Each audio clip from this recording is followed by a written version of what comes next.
From Hong Kong, Chicago, and the city of Stoke-on-Trent, this is the Classic Lenses podcast. Hello and welcome to episode 85. My name is Simon Forster and I'm joined by Johnny Sisson and Perry G. Hello, Johnny. Hello, good morning. And hello, Perry. Hello, good evening. Oh, welcome back. And I'm worked out what to say because we haven't talked about the weather. So I think I'm going to have to go into the weather because I can't do this podcast any other way, Johnny.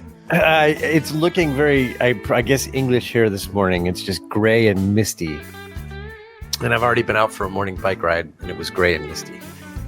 So it's not, in other words, it's not very exciting. Well, that's pretty much exactly the same weather as we got here at the moment. So, very, very topical, very accurate because it is very misty. It was misty yesterday and it was misty today. But I like misty because you can do some really interesting stuff, can't you? Yeah, you can. I could have, I'm kind of a jerk though. I mean, I really only like shooting if it's like, chiaroscuro light where it's just black and white and shadows and sculptural. So when it's gray, I'm just like kind of bored.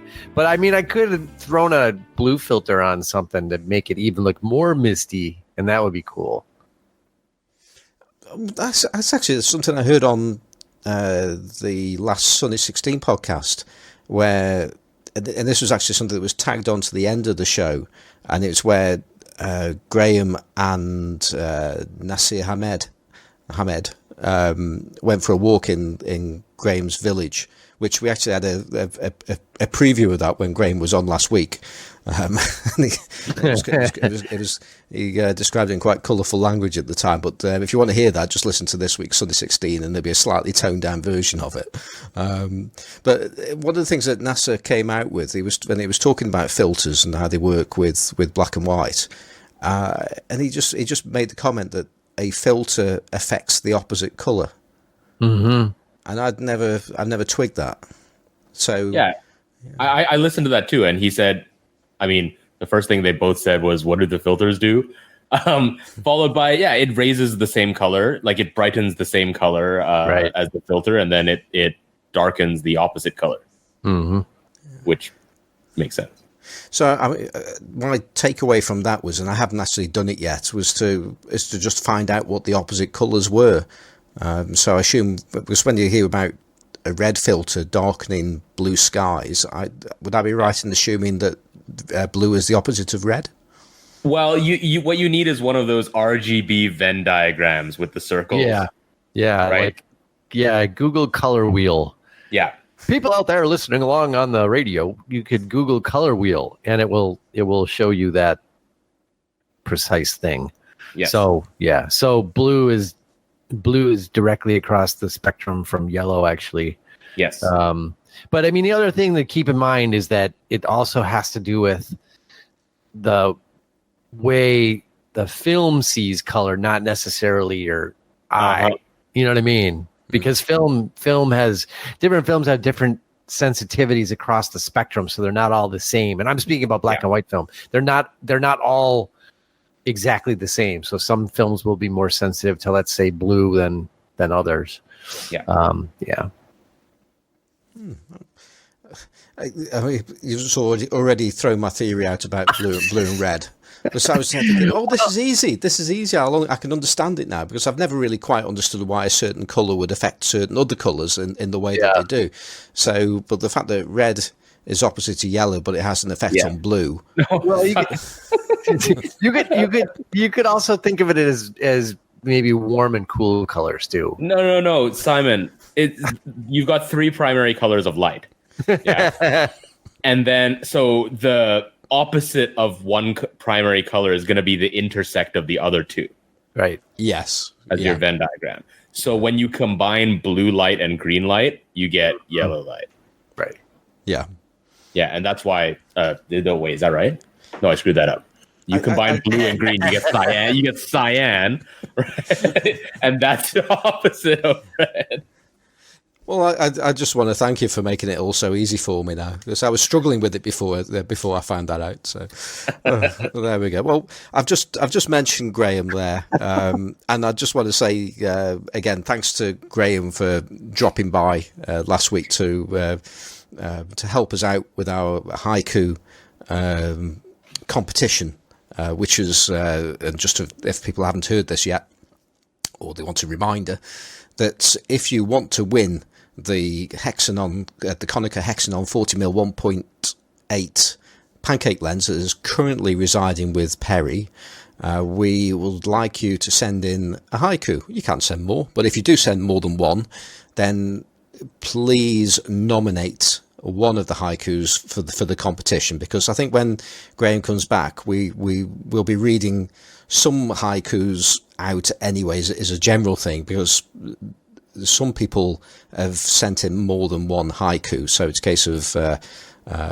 if you have sent in more than one haiku, we just need to know which is your entry haiku, and then we may read some of the others. I must say that we've also had 24 entries. Oh my goodness. From one person. Oh, okay. So, which is really where that statement I've just made there is coming from. And I have actually chatted to Paul Friday. Thank you for sending all those haikus, Paul. Is he writing a book maybe and thought that maybe we could just publish it for him, or what? Well, he really wants the lens. Yeah, he clearly does, and he's pushing the boat out as well. He's had to withdraw one haiku on grounds of taste. so Only 23 entries per entrant, please. That's it. So we have quite a few. In fact, actually now we're up, if you including Paul's entries there, I think we're up to about 40 haikus. So I think we may have to put a closing date on this. Otherwise, it will be a completely filled show of haikus. Nobody wants that, do they? So well, you know what the solution is. Go on. We have to have everyone send a photo along with their haiku so that the photo can be described and the haiku can be read. Because Graeme is doing this. Do not put ideas into people's heads there, Johnny. No. It's too late. Well, no, that's right. Send a photo of your haiku to classiclensespodcast@gmail.com. Okay, well, we're going to say let's put a closing date on this, and it will be next Monday. So that's Monday the 23rd. Close of play wherever in the world, whatever. As long as it gets in by Monday, it will be eligible. So that's it. So we're going to be closing the competition next week in 7 days or so. But the other part is I've already thanked Graeme for being on last week, or no, I can't quite remember.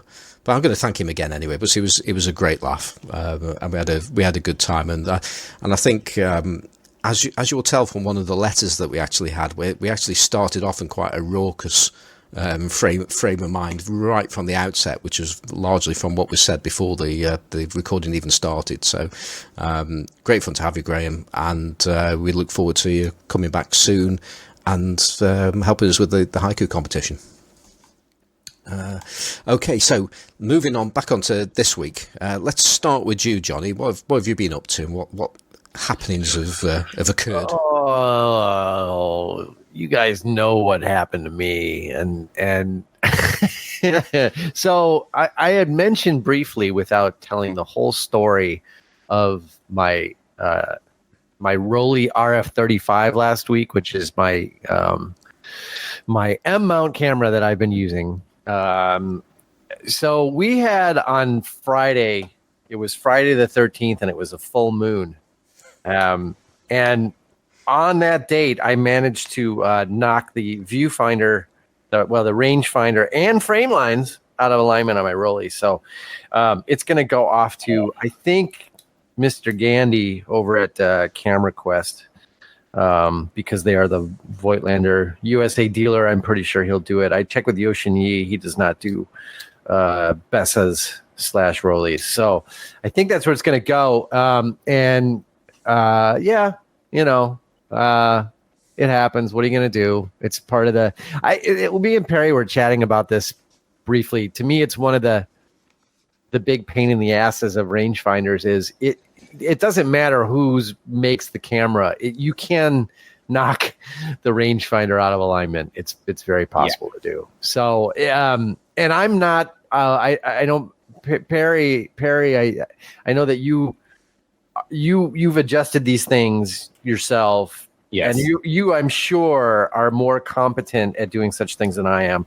But I know that's beyond my capabilities, so I'm not even going to try.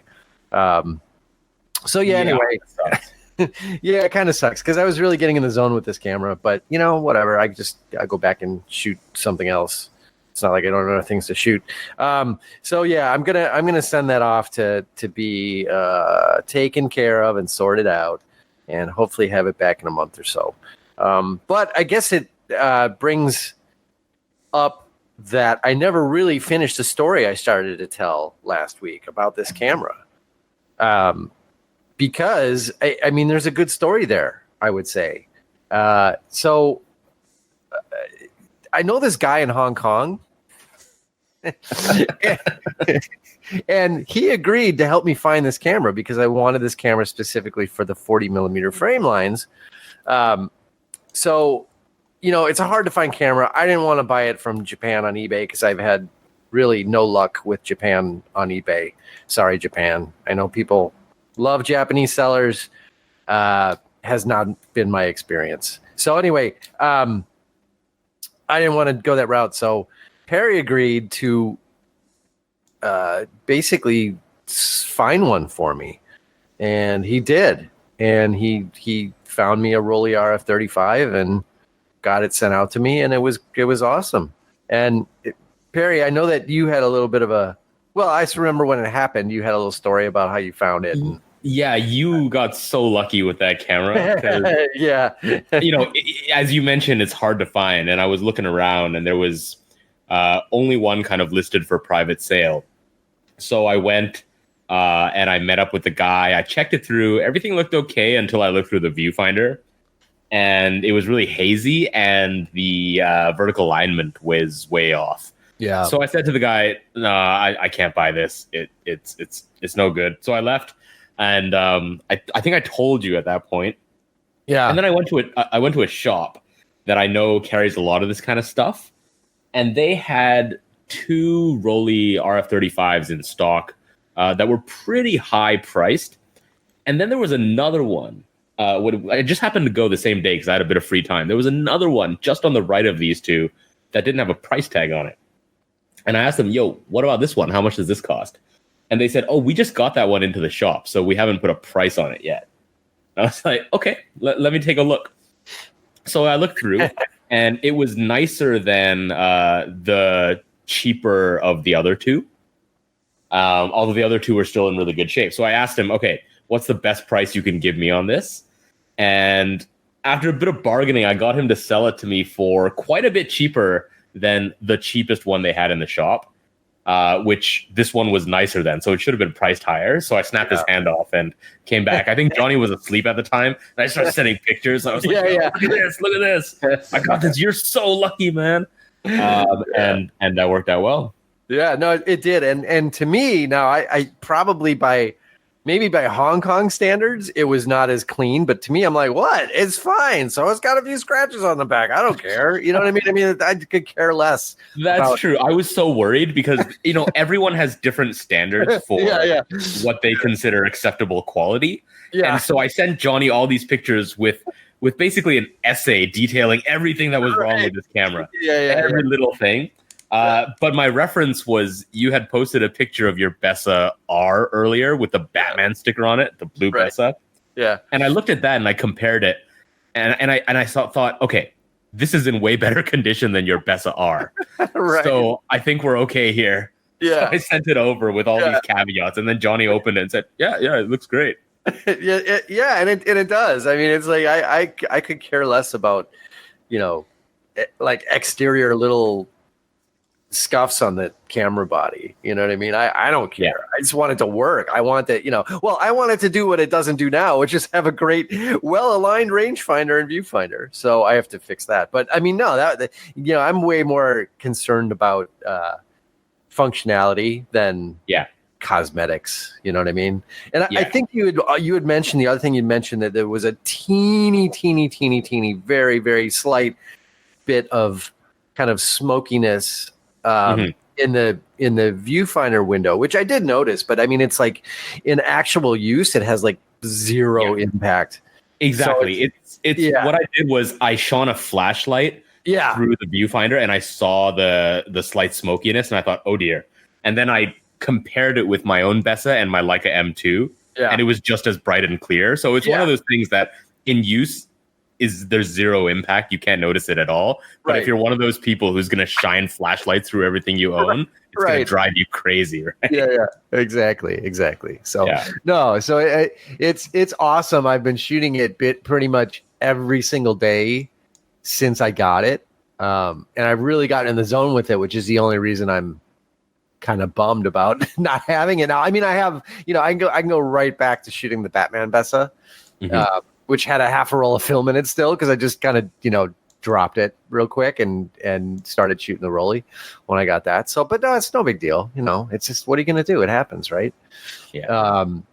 So, I mean, it's, it's fixable. So anyway, that's heading off for a bit of TLC, and it'll be back. And in the meantime, I will shoot a couple other things. One of which will be, which I mentioned this, I think last week, I mentioned that I had stumbled upon a lens that I was surprised to see at KEH. They had a 10% off sale. And I happen to have some money sitting in my PayPal account from some things I sold. So I basically got it for very little. But they had a very good price on a Zeiss Opton Biogon red T. From about 1954-55 for contact. I don't think you mentioned that last week. Did I not mention that? Oh, that's sexy. Yeah, it's great. And I have a couple of other Zeiss Opton lenses for contacts. I have both of the sonars, the 50 1.5 and the 50 f2. And I think I've said this a few times on the podcast.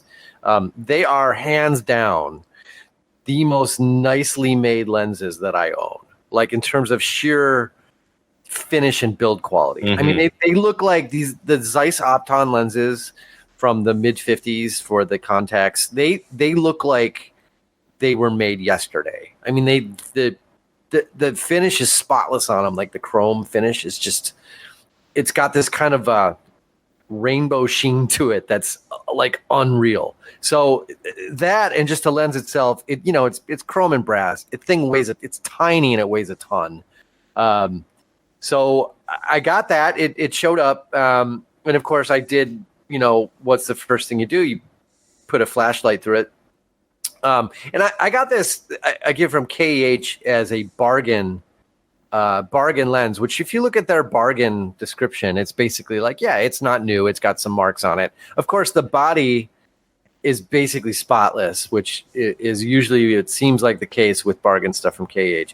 But the lens itself has a few scratches, mainly on the rear element that are very light. And it has a little teeny bit of peripheral, I call it smoky haze, which is that kind of very thin, filmy haze that you cannot see unless you put a flashlight through a lens, and it's only on the periphery. So to me, being that this lens is 70 years old, I'm like, that's fine with me. I'm more than happy with that for a lens that I paid very little for, considering it had like original caps with it and everything. To me, that is perfectly acceptable for a lens of this age as a user. I mean, I would not even bother to have it cleaned. It's that good. That's totally fine. That kind of haze. Exactly. It's totally fine. As opposed to, and this is the story I was going to tell, our good friend Lucas Frazee. Oh, he told me about this. Yeah. So he got a really nice exterior clean Canon Ceranar 51.8 for like, again, it's budget lens, folks, right? So he got it for, I think, a little over $100. And then lens exterior is, nice and clean, but interior, he put a flashlight up to it. And that thing has got that milky haze. So the difference being between the smoky haze and the milky haze, the smoky haze is, you're basically not going to see it held up to a, room light. You'll see it with a flashlight, but you can see through it, right? I mean, you can see through the haze. It's not like it's opaque. So, but his is really opaque. So you hold a flashlight up to it and you can't even see the bulb from the flashlight. I mean, it looks like a frosted, it looks like a frosted, piece of glass. It looks like ground glass, right? Like frosted ground glass. So that's problematic because that ain't going to work. And again, you can't really see it to room light, but you can a little, but you hold it up under a flashlight and it glows like a ground glass. So you can't see anything. So that's definitely problematic. And usually that's like badly dissipated lubricants, but it can also be the glass itself has been sort of like haze etched, and it's not always repairable. It's kind of a crapshoot. So that's, just kind of talking about flashlight test lens stuff. Haze, I think, is a really interesting one because it can really be very, very different. It can be very different types of haze that either have no effect or have a huge effect. It's one of those things that, for me, is the biggest red flag, though, because if a lens has if it has light scratches, you're not going to see it. If it has a little bit of fungus that can be cleaned off, you're not going to see it. You just discount the price. Right. But haze, if it can't be cleaned, it can be very noticeable. Right. So, right. Yeah. You get that, especially with bright light sources in the frame where they just start to glow. They just start to glow. And I know Simon's going to jump in because I know his had lenses like this.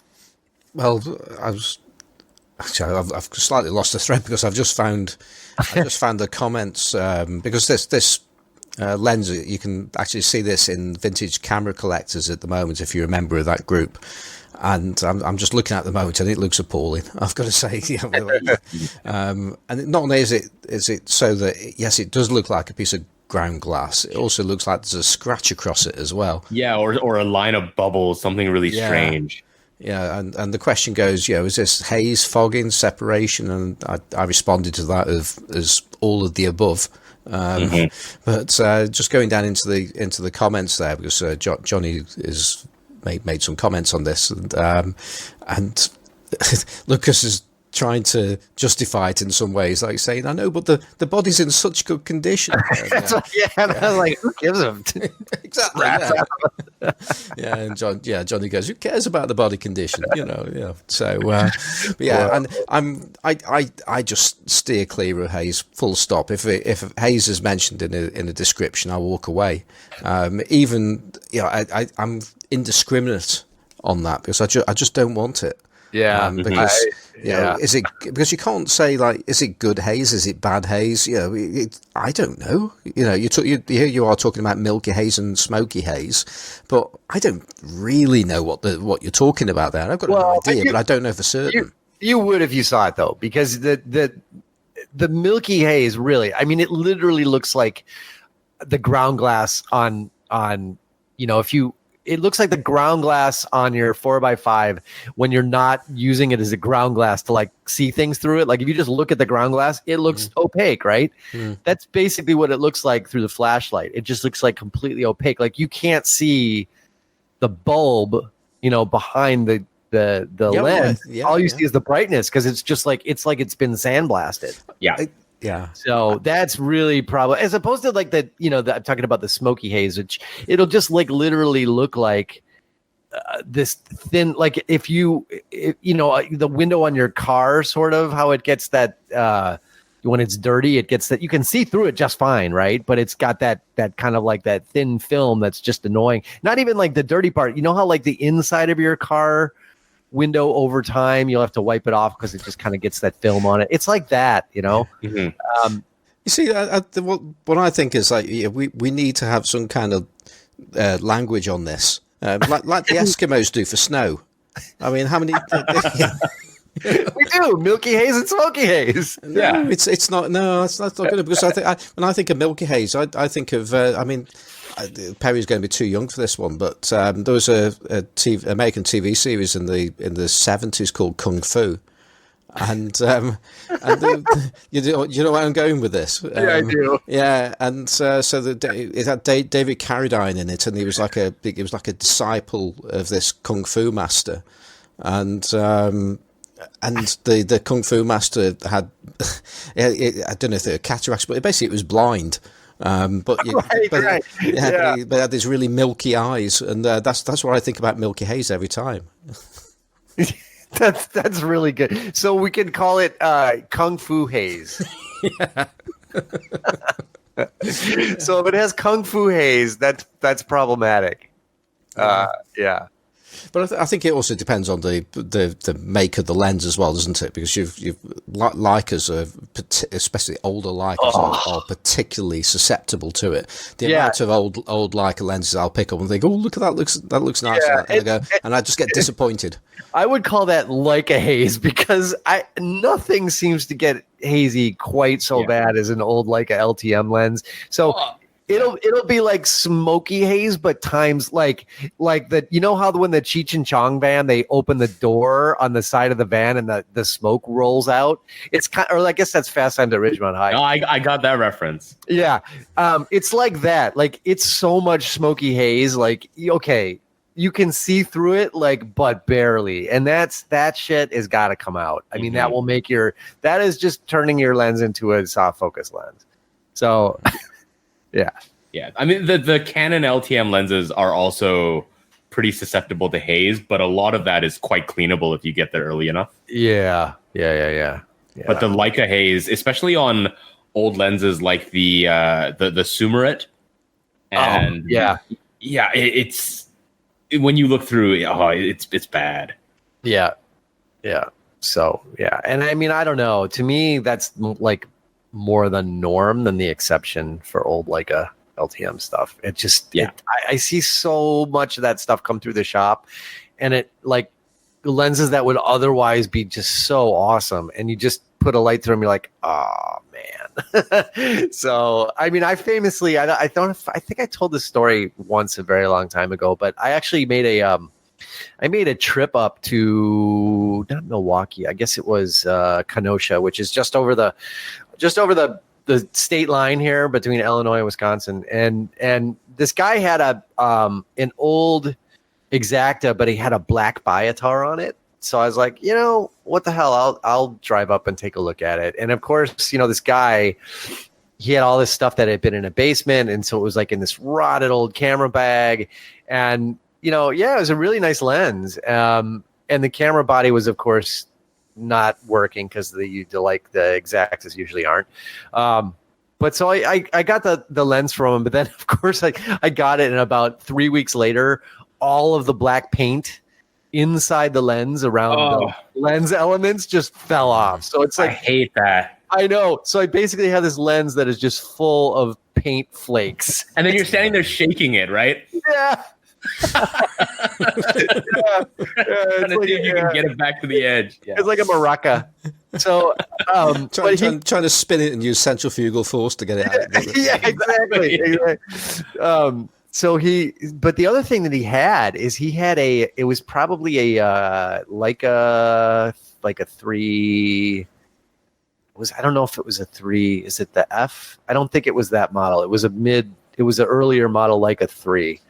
Like a 3C or something like that. But on that camera, he had a Taylor Hobson Xenon, like Taylor Hobson lights Xenon, which that is a rare lens. And in retrospect, I mean, I think I could have probably walked out of there for all that for like 600. But I was like, you know what? I do not even want to be because it was full of haze. And I was like, I do not even want to be bothered with how much I'm going to have to spend to get this thing cleaned out, which in retrospect also probably was doable, but I just didn't have the cash flow to do it. You know what I mean? But it was a gorgeous lens, but it just typical fashion. I find with like Leica cameras very often, like they come into the shop, right? And it is it's usually the offspring, like the son/daughter of the original owner, and they're like 75 years old, and the story always is, yeah, it was my dad's, and he got it in Europe after the war, and he brought it back. And so the long and short is, it's been sitting in a leather camera bag in like a closet or a basement for like 30 years. And that is like a recipe for lens haze disaster. Like every single Leica I've ever seen that comes out of conditions like that, they're always screwed up. Yeah. So, and to me, that seems to be a lot of Leicas that turn over in the US that have been, tucked away for a long time. That's a very common story. So you come across it. It was the somebody had it stashed away and they didn't know what to do with it for 15 years. So they just let it sit and it just kind of went to hell. So this is something that I don't know if we've talked about this on the podcast before, but you've just talked about that lens. It's a rare lens. If it was in good condition, it'd be worth a lot more. Yeah. But it's a case of that lens might not be capable of being cleaned up. Right. Well, right, and that's why I didn't want to take the chance on it. Exactly. But the thing is, though, that lens that isn't, let's just say it can't be cleaned up, and it would still go for $600+. Yeah. I mean, I don't know how much you'll go to. I mean, that was a while ago, I believe, when you saw that. It was a few years ago. Yeah. Exactly. So we can make the assumption it'll probably go for more money. Right. And this is the thing about going onto collecting now, because let's face it, we are collectors as much as we are users, and I see the point. That's a damn lie. Yeah. And I guilty. And I see the point of buying a lens that you like and you might use. You might not use it as often as perhaps you think you're going to use it, but it's there and it can be used and it's usable, and it's a nice thing to own, and all of those things, and therefore I can potentially justify owning a few lenses on that basis. But what I couldn't do is buy a lens that I know that can't be fixed or is unlikely to be able to be fixed just for the sake of owning it. And I'm just trying to understand why somebody would still pay $600+, for instance, for that type of lens, which is basically unusable.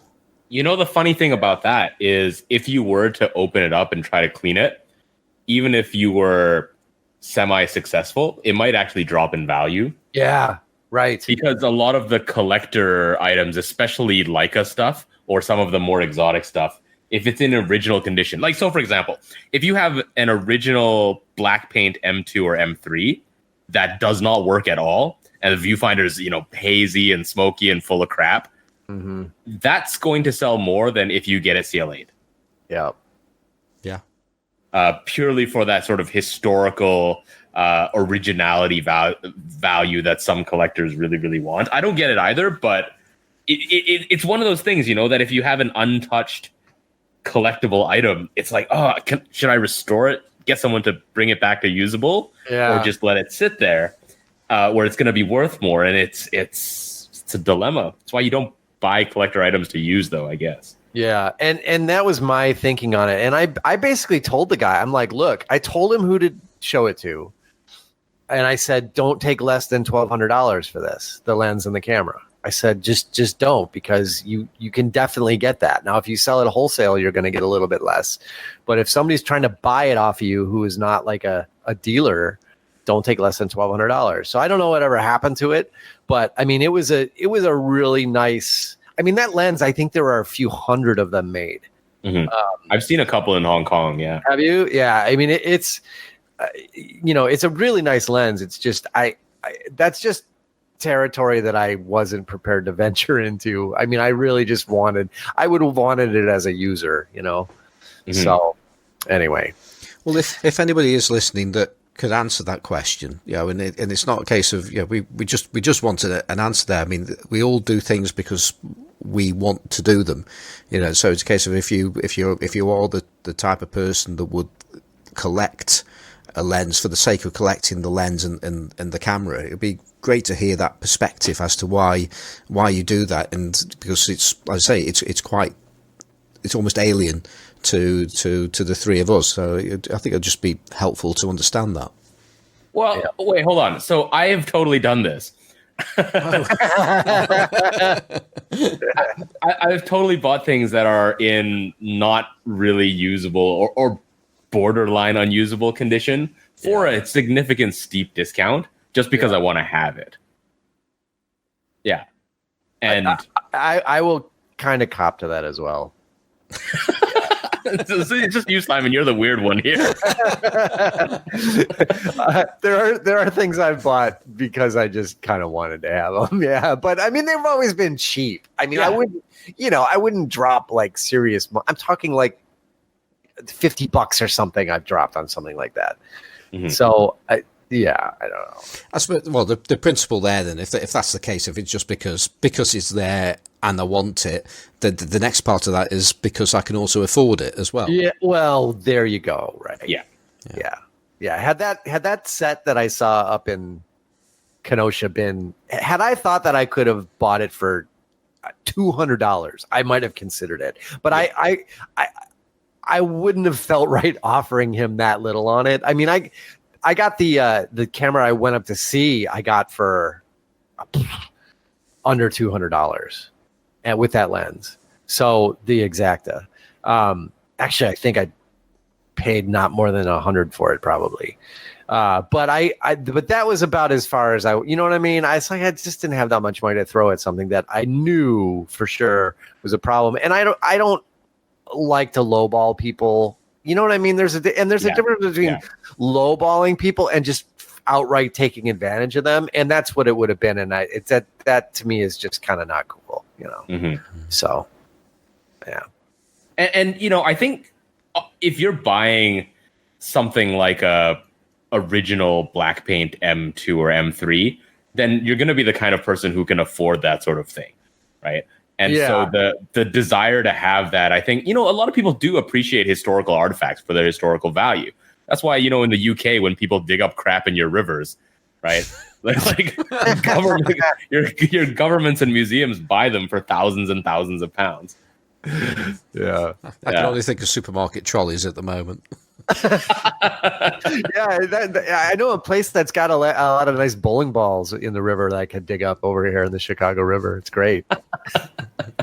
But I think for everyone, there's going to be, you know, maybe a couple of items that for whatever your own personal weaknesses are in terms of photographic gear, that like if it's so hard to find and you find one, you're just going to get it. Yeah, I will admit to that my outright collector thing is those old auto Takamura lenses, and in particular, I think we've talked about this as well, but way back in the starting points of the podcast, it's the 55 1.8 auto Takamura, and it's the one that has the white dots between the aperture numbers, which they made in, I think, only 1959. And again, there's in some, and there are variations of that variation. And again, it's probably there are in the hundreds of them made. So to me, I see those and they're just like, they're such nice lenses, and they go, and I mean, I've bought them for literally, I think the cheapest one I bought was like under $20. So, I mean, I've picked them up really, really cheap, but I see them and it's like, I just can't pass them by. They're just too cool, you know? Yeah. So, yeah. No, I was just going to say something about your, right at the start of this, where you were talking about the rangefinder and knocking it out of alignment. And then the two of you were saying, well, that's a problem with rangefinders and things like that. And I'm just casting my mind back to when we had Bob Rotoloni on the show, and he was talking about the Contax rangefinder cameras and the fact that they won't go out of alignment because of the construction of them. So you can drop those on the floor and they'll still, well, I don't know if it'll still work as a camera, but chances are the rangefinder will still stay in alignment because it's some kind of solid way of doing that. I think it's got a glass tube. It's got a glass tube. There's a glass tube, Right. Yeah. So I assume the same applies with the Kievs as well, but it doesn't apply. No. Oh no. Oh no. The Kiev, I think, is a mirror. Yeah, pretty sure. Yeah, it costs a lot for contacts to make those tubes. Yeah. And that's not the Russian ethos. No. Well, I know that Nikon didn't do it anyway. They didn't. They dropped it too. Because if you drop the contacts, it's not going to go out of alignment. It's just going to break. Right. You have to replace the whole thing. Yeah. I heard now they put paper tubes in them, or they have to use paper tubes now because of all the damn liberals. Paper straws, get it? Never mind. I hate paper straws with a burning passion. There's one cafe chain in Hong Kong to do the whole environmentally friendly straw thing. They have they've started using these hard straws that are made of some kind of recyclable or biodegradable material, and now I'll just go out of my way to get drinks from there because those straws will actually retain structural integrity as you're drinking your beverage. Whereas a paper straw in a beverage is stupid because after 2 minutes, you're a wet piece of paper. So you see, he's right. He's finally right about something. Well, he's right about the light bulbs too, because as he correctly noted, I think yesterday, that he wasn't orange until Obama made everybody use energy efficient light bulbs. So that's key. Yeah, so he's been right about two things. Yeah. So speaking of rangefinder alignment, yes, sir. I don't know, Johnny. Do you have anything else to add to your updates? Because I need to troll a certain Mr. Forster. I'm staying quiet on that. Are we going there? Do you have anything else to add? If not, I'm going there. Are we talking about the same thing, Perry? I think we are. Are we? Okay. Does it have anything to do with a certain Russian rangefinder camera? No, we're talking about different things. Oh, we are.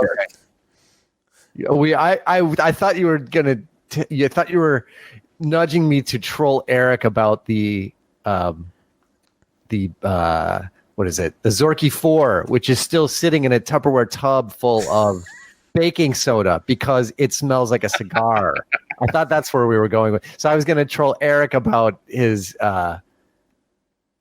him abusing his cameras with cigarettes. No, I'm talking about Simon and. Okay. All right. Well, since we're on the subject, Eric, you shouldn't smoke. Number one, you certainly shouldn't smoke around your cameras. Number two, because that's like child abuse. So I'm hoping that camera, I have it sitting in a Tupperware tub full of baking soda, it's gonna smell fresh and new someday, and it won't be the ashtray camera from Belgium, which is what it is right now. So wait, do you have the camera actually sitting in baking soda? Well, so I have one of those baking sodas. So the baking soda people got smart about 10 years ago and realized that people were using it like you put the box of baking soda in the fridge, right? So it makes your butter not taste like garbage after a while. So what they did is they now make those boxes where they have like a little mesh, thing around the baking soda. So you tear the sides off the box and it's supposed to air out, right? It's supposed to accomplish the same thing without just like having a loose box of baking soda in your fridge. Brilliant marketing, right? So I have one of those in the Tupperware container with the sides torn off, but I'm thinking about literally just immersing the camera in baking soda. Like just giving it like a baking soda, bath, because I'm pretty sure I can just suck all that stuff off later and it won't hurt anything on that camera. Because it's a Zorky. It's going to be fun. It's got a little baking soda is not going to hurt that camera. Right. So then you're going to be asking yourself, hey, is that haze or is that baking soda? I just got a mental image of you licking a Zorky now. That is just appalling. I also feel the need to defend Eric as well, because Eric did send me a care package full of expired film a while ago. Yes. And it was minty fresh. So yeah. Well, in fairness, he included a few rolls of film with the Zorky he sent me, and it was also minty fresh. So the film, I think what it is the film came out of the catacombs, and he doesn't smoke exactly. in the catacombs. Yeah, presumably the film is in the freezer or the fridge. Well, right? No, it's in the what does he say? The 14th century catacombs underneath his residence. So that's where he stores his film. Is literally underground in like these tunnels underneath his home. So that must be where the minty fresh film is kept.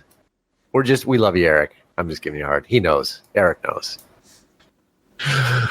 So Perry, you were segueing. I'm going to segue back to Perry, who is segueing over to Simon. All right. So to continue this segue. So, speaking of rangefinder focusing, Simon, you have posted this photo in many, many different places this week. Portrait of James, which is a lovely portrait that shows. It's a really lovely portrait shot with your M2. Yeah. But I'm just gonna read a comment out that you posted on Instagram under this picture. So is that Geza Singer who commented? It was, yeah. It was Geza. Yeah. So Geza just says excellent. And Simon Forster Photographic replies, "Thanks, Geza. I almost hate to say it. I think it would have been harder to nail the focus for this shot with an SLR. It was not a fluke either. I have another equally well-focused shot." So I've screenshotted this comment for posterity because, Simon, I recall you saying many, many times on many, many episodes that rangefinders are pointless. They're difficult to focus. You don't like them. They're no good. SLRs are way better for focusing on things that require precise focus. But you've shot this with a 50mm Summilux aspherical at f1.4 on film with no chimping screen to help you out. Fake news. I didn't. I've my account was clearly hacked. Well, okay. Yeah, you're right. It was a situation. I was in a restaurant. It was all part of the London trip that I did a few weeks ago. When we talked about that a couple of weeks ago, and some of my street shots with some expired film, which didn't do too well. Let's put it that way. And I was on the second roll at this point, using some Eric Sluice supplied Oropan 100, expired in 1997. The first thing is, I think that film's great. I mean, compared to, I don't know, something bad must have happened to the Tri-X, because all the shots I took were consistent between the Tri-X and the Oropan, and the Tri-X shots are pretty tragic. They all looked overexposed, which I'm slightly confused at how that could even happen, but incredibly grainy and so on and so on. Whereas the Oropan shots came out really well. And actually, I also need to thank Cheyenne Morrison for giving me a heads up, because we were chatting about how best to process this, and there have been a few ideas about using one developer over another, and information about Oropan film is actually quite hard to get hold of. But Cheyenne being Cheyenne, he got hold of some information, and one of the choices, one of the recommendations was Microfen, Ilford Microfen, which is something that I like anyway. So I gravitated towards that, and I did it pretty much more or less in the way that it was should have been done, which was I think 8 minutes at 20 degrees. I think I did about 9 minutes, and it was because it was the temperature of the water was a little bit cooler, so I just extended it a little bit. But yeah, I was really pleased about how the shots came out, and I've got I think 1 or 2 more rolls, so I'm looking forward to using those again. But back to this shot in particular, I was just sitting there in this very dingy, in terms of light at least, restaurant, and all I can remember, there was a light between us, above us, and I was just looking at him, and I was thinking that the way that the light was falling on him looked really interesting. Now, he doesn't particularly like posing for photographs. I mean, he's nearly 15, so smiling doesn't really come into it, does it? So I thought, well, okay, you're not going to smile. I'm not going to ask you to smile. I said, just look at me with an attitude, which he therefore didn't have to do any work at all.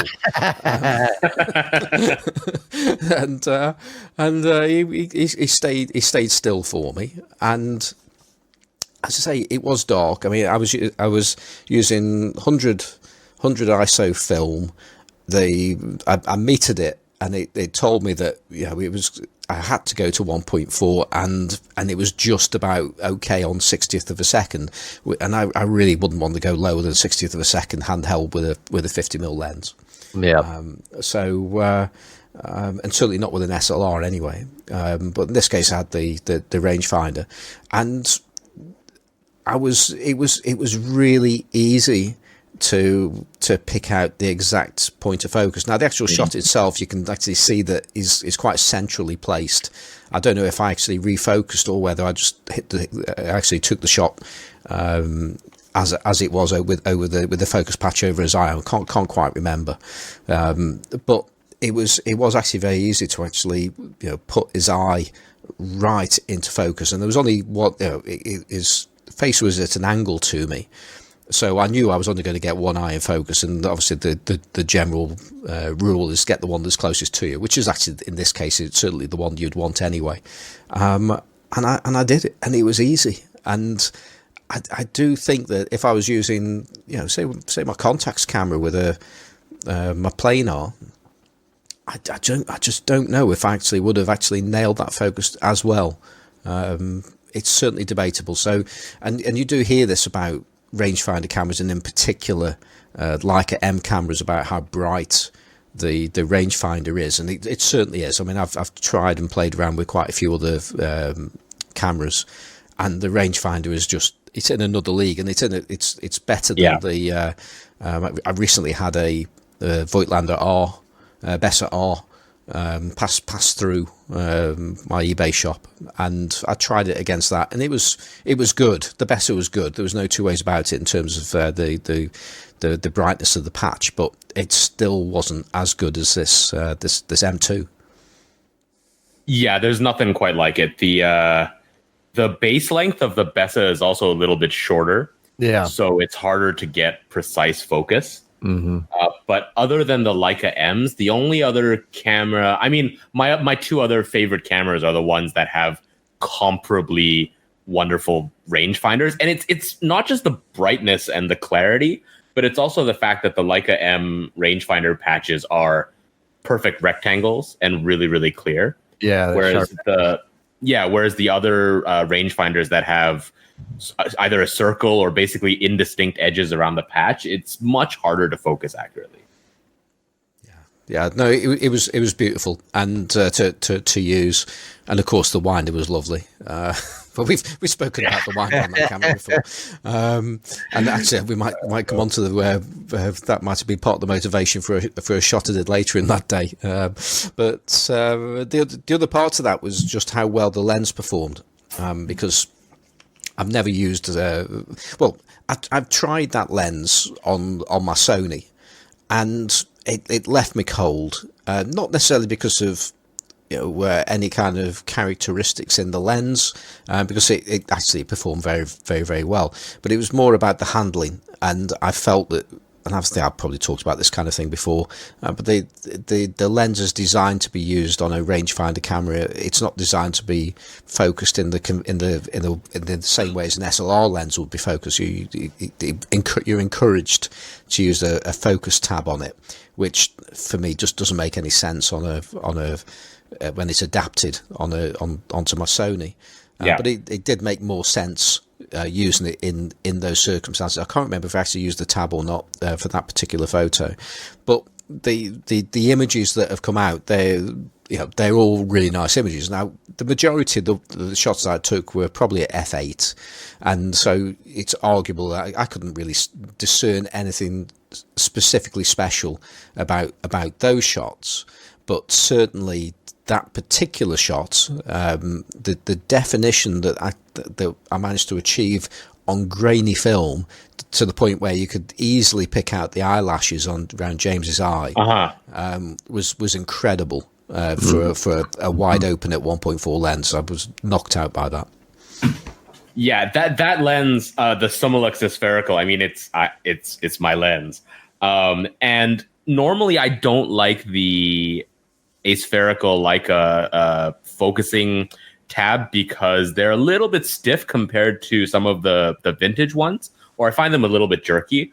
But the nice thing about the 50 aspherical is it has the focus ring as well as the tab. So I find the best way to use it is to have your finger on the tab, but also your thumb on the ring.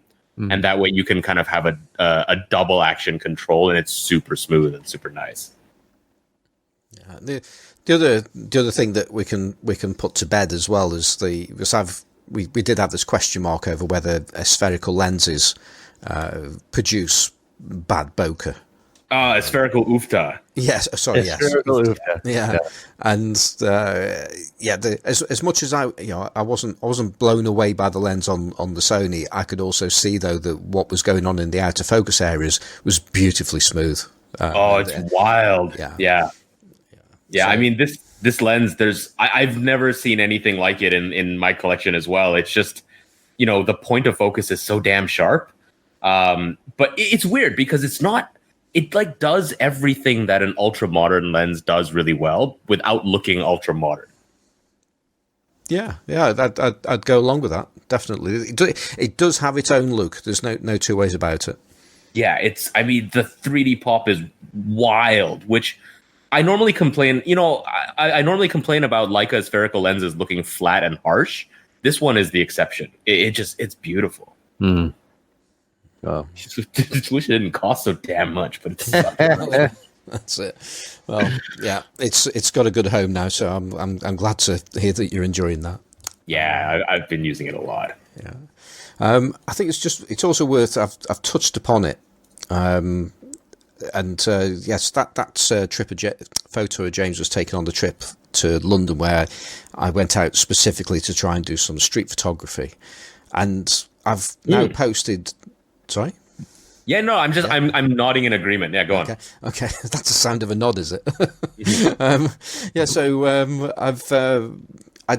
I've now posted a few more photographs from that trip, and there was a comment about one of them. I'm just trying to work out where it is now. And that's it. Yeah, Matthew Ashbrook. Ashbrook commented, and he said, because I think that the standard of the photos appears to be better than the first batch of photos. Yeah, they look good. Yeah, but in terms of composition as well.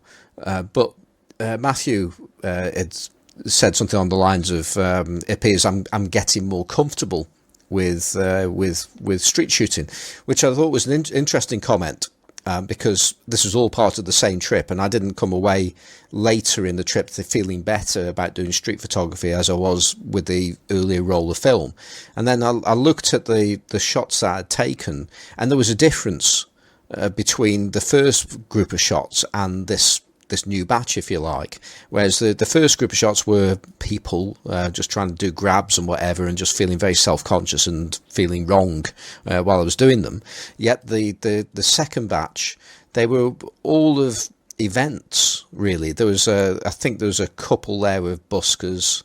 There was a street artist, and then the final one it was actually more about a reflection that I saw of the post office tower in an office building. And I wanted to have a go doing one of those shots where you've got your scene and you want to wait for something interesting to happen walking into your scene, which is a more comfortable way of doing street photography in many respects. And I only had one go at that because my roll of film had run out. But it was a case of I was far more comfortable with those shots because actually, there was a wedding shot there as well. I'm not entirely sure if it was a bride and a bridesmaid or whether it was two brides. I couldn't quite work out what I was looking at. But the point was though, they were there with their photographer, and I was thinking, well, if they've been guided, I'm gonna take advantage of this and get the shot. I mean, there was plenty of other people doing the same because it was quite an interesting scene at Covent Garden. So the difference being for me was I didn't feel like I was intruding upon anybody, or I didn't feel like I needed any kind of permission, and that relaxed me, and ultimately that enabled me to pick my moments better and just enjoy the moment a bit more. But Simon, it sounds like you're making a distinction between your street photography getting better and this kind of street photography where you're photographing people who either don't care or are doing something else. But that distinction doesn't really make sense to me, because if you're shooting random people walking around on the street and you have the mindset of I'm kind of sniping people in a sneaky kind of way, you will feel self-conscious and you will look kind of weird, right? But people who are doing interesting things on the street, I think, are the best subjects anyway, as opposed to just people who are walking around on their phones and then you surprise them by getting in their face with a camera. So I think this is as much a case of I see it as you getting more comfortable and better at street photography by identifying subjects who are doing interesting things that are, more worthy of being photographed in the first place, as opposed to, standing in front of, a subway exit or something and waiting for people to come out and trying to catch their expression, which might be an interesting photograph, but that self-consciousness will come from the sense that, I don't know, I get it a lot too. It's almost a sense of uncertainty where it's just a feeling that I want to shoot something, so I'm going to wait until some random person shows up and then just, however they happen to look at the time, that's the photograph that you're going to get, as opposed to, hey, look at this interesting thing happening. How can I compose and frame and get the right timing in the moment so that I capture sort of the emotion of what I'm seeing in front of me? I do get what you're saying there, and there's an element of that, but it's and that's the thing. Street photography. It's not just one type of photography, is it? There are subgenres within it, and I must admit, when I think about street photography, I think about things that are truly candid, and that's what it goes in my mind as being great street photography, or at least that's the kind of street photography that I really most relate to, when people are actually capturing some particular moment in a candid fashion. And those photos that they're decent photos and so on that I've done, they're not candids in that sense, because as I say, all of those people had put themselves on view in some way, in some capacity. Right. Whereas you get, as I say, if you're going to capture this moment of whatever it is, this expression of somebody shouting at somebody or laughing or whatever it is, that then to me is it's that level of intrusion, if you like, which makes me feel uncomfortable. And that's just me, and plenty of, I'm not saying that if people take those photographs that I've just described as intrusive, that doesn't mean it's wrong. It's what's right for you, I guess. Yeah, okay, I see what you mean. I think I see especially what you mean when it comes to the two women at the wedding, or the street performers who are obviously there to be seen. But the photograph of the little girls high-fiving the dude, I don't even know what that guy's doing. The guy who spray painted himself gold, right? Yeah. That to me kind of blurs the lines in between, because obviously that guy is sitting there and he wants to be seen because he's a street performer. But you've caught like this perfect moment where the girl is high-fiving him and she's got this expression of joy on her face while her parents stand behind looking quizzically. And, that works really well, I think. Yeah, well, yeah, but it does stand the it does stand the argument I'm making there, because the family of the child have put them in front of this street performer. So they are doing something that's very visible to everybody, rather than just standing back in the crowd. If they were high-fiving each other, their friends or something like that, I wouldn't feel comfortable about taking that photograph. Okay, I see what you mean. So you're talking about the way that just your subject in your photo is already putting themselves in a position where they expect to be photographed, or just they're just making themselves particularly public. That's probably what I'm saying. I think in that case, there are types of photos. I don't know. I'm just reminded of a couple of shots that I've shot before, in particular of just people doing stuff. They're definitely not street performers. There's a photograph in particular where I've got a shot of a guy playing with two cats from a few months ago. And this was one of those moments where, like, that self-consciousness that you're describing, which I often get as well, just disappeared from me. And I just crouched down next to him, watched him play with the cats. And I was literally about a meter away from him, and I just started shooting. And he looked at me quizzically for a second and then continued playing with the cats and stopped caring. And I have found more often than not that either people don't care or it's okay. I mean, you do get people get mad occasionally, and then you just say sorry and walk away. But I think when you get out of that zone of fear, then cool things happen if you can sort of overcome that threshold. Yeah, definitely. And I could have, if I'd been able to spend longer down in London doing this, in the kind of environments that I was walking through, I'm sure I would have got more, and I would have been more comfortable as the day went on. But that's so that was earlier on in the day. I then took that photograph in the late afternoon of James that we've talked about, and then I think we should move on to the final. Is it a photograph? Is it a set of photographs? But leading on from when we had Edward Noble on the show. Oh, your Bokeh Pano. Yeah. I'd realised we were getting closer to the end of our day, and I also realised that I had about 20 odd photos still in my camera, and wary of the fact that I hadn't actually truly enjoyed myself using the camera. I'd enjoyed it a little bit more than last time I used the Leica, but of course the last time I used it, roll of film stayed in there for a year, and I was thinking, I don't want that. So I've got to take photos. I mean, I went down there with about 6 rolls of film, so I've got to at least fill 2 of them, So we just went walking around, and I was thinking, well, we're going to go via Euston Station to head back up to Stoke. But not far from Euston Station, you've got Regent's Park, and it's a park I've heard about, but I've never been before. And I thought, well, let's take a walk there. So I probably had about 5 minutes to at least just check it out, at least before heading to the station. And as we were walking towards it, I could looking through one of the gates. There was a E-Type Jaguar car just inside the park, and I was thinking, oh, this could be interesting, and then I got close to it, and I was going to say I was then met with disappointment, because the car wasn't an E-Type Jag. It was a model of an E-Type Jag, just made of plastic. I mean, let's say really, yeah. Oh, no way. Yeah, exactly. And but I mean, as much as I was disappointed it was just a model, it was a really good model, as quite a few people have not realized that it's not a real car from the photographs that I've taken. So they did a good job. Well, and there've been a few people comment about the distressed state of the paintwork, of peeling paint off the front of it, off the side of it, and so on. So people were feeling quite sorry for this car.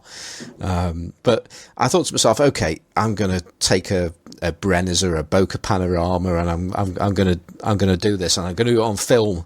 Because I'm sure people have done this, but I was thinking I want to do it now, and it all came out of our discussion when we had Ed on the show. So I thought, that's it, I'm going to do this, and I bottled out at taking it at f1.4. I took the shots all at f2, Largely because I didn't really know just how sharp it would actually come out, especially on a film that I had no idea about how well it was going to develop either.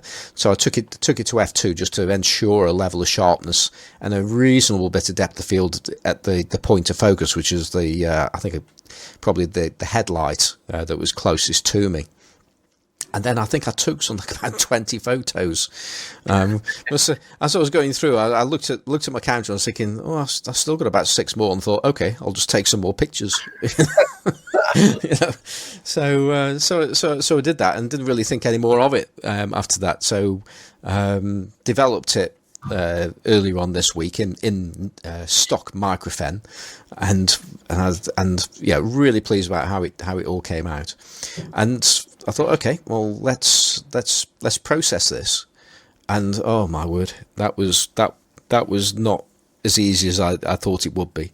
One, because I took far more shots than I would normally do for one of these bokeh panoramas. So I've done these before. I don't make a habit of doing it, but I have done them in the past, and I've certainly done stitched panoramas, which is exactly the same principle, except you've got instead of just going from left to right or right to left, you go from the top left to right, then you move the camera down left to right and go across, and then again. So you can have 2 rows, 3 rows of photos, however many you want.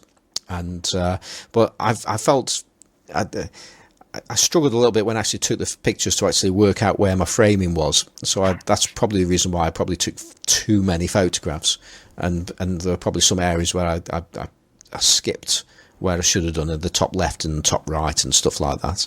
But so anyway, so they got the film, got the negative digitized, and then got to convert them and then send them into Photoshop, and that's where things started to go wrong, because these images there was just so much of them, and my computer's quite quick, but it could hardly cope with things. Just like flipping the canvas from one side to the other took an eternity.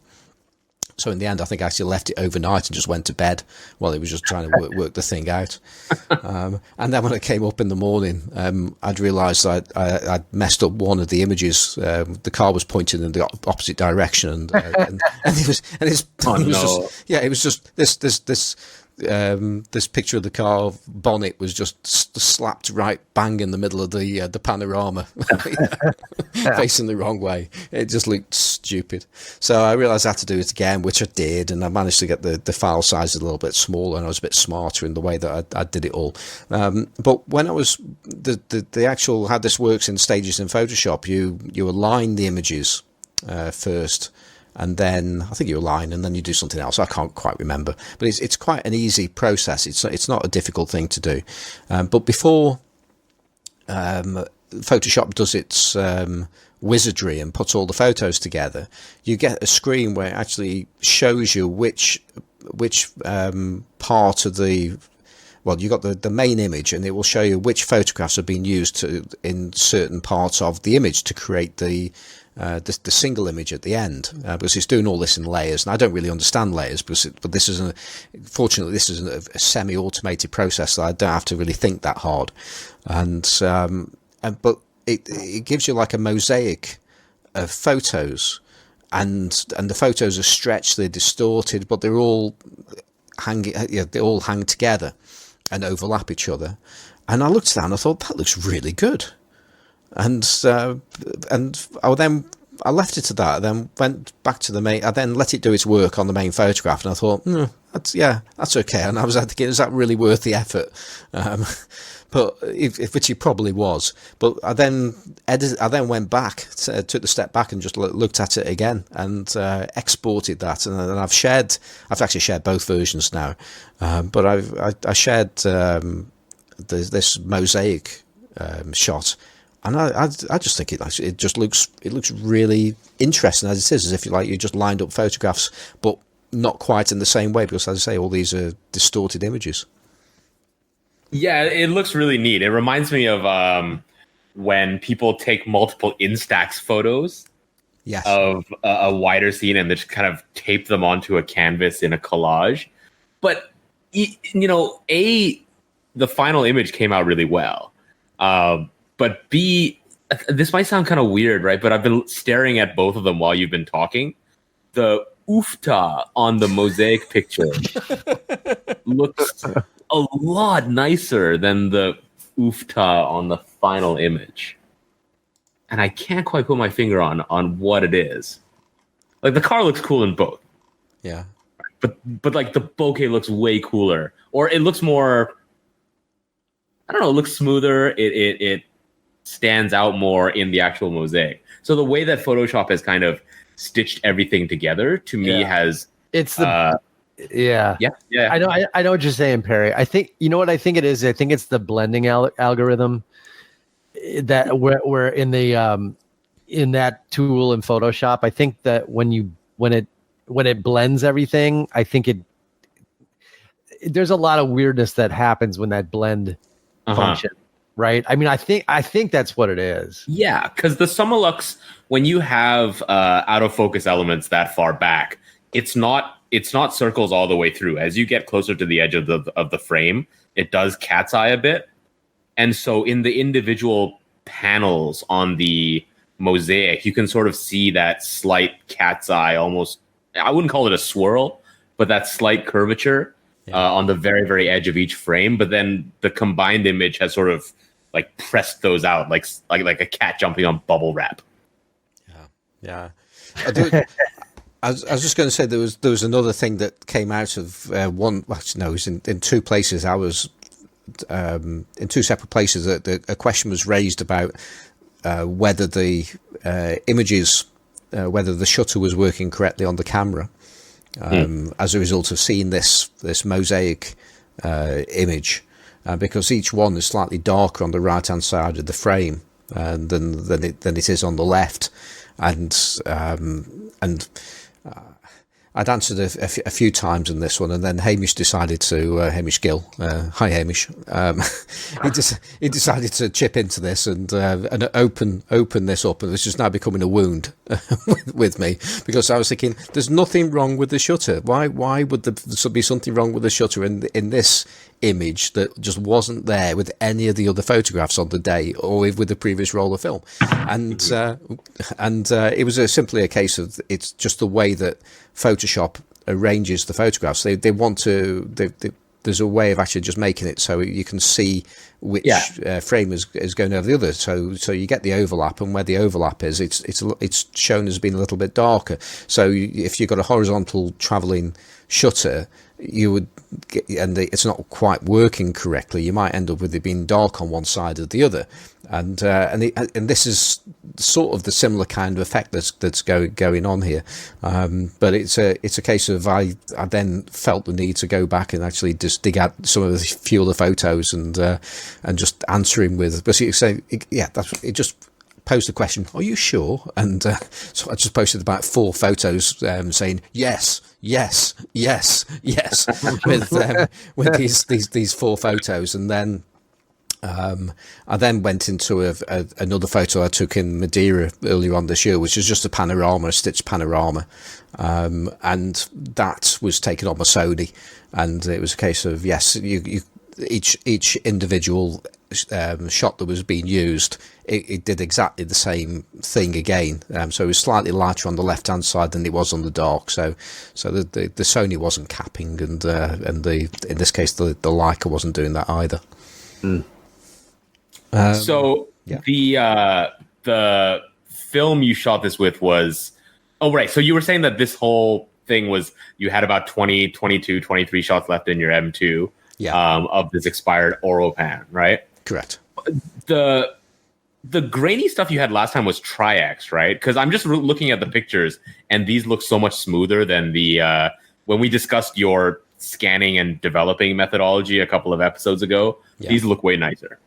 Yeah, and there is a difference between them in the way that I did them, but certainly in terms of the general smoothness, that was purely down to the film, and I think that Tri-X.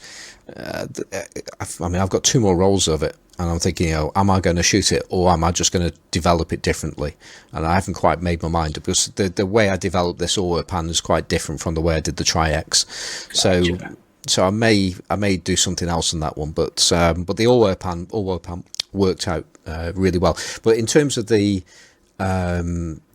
method of digitizing, there were differences that I employed with this. I'd used a enlarger lens this time for these shots instead of using either a Canon FD 51.8 or a Vivitar macro lens, because I found that I'm not sure if we talked about this last week or we were going to, but I certainly found that both of those lenses, when I used them on my bellows, because that's how I digitized 35mm with a bellows and a slide attachment with whichever lens, and both the Vivitar and the Canon were given quite a serious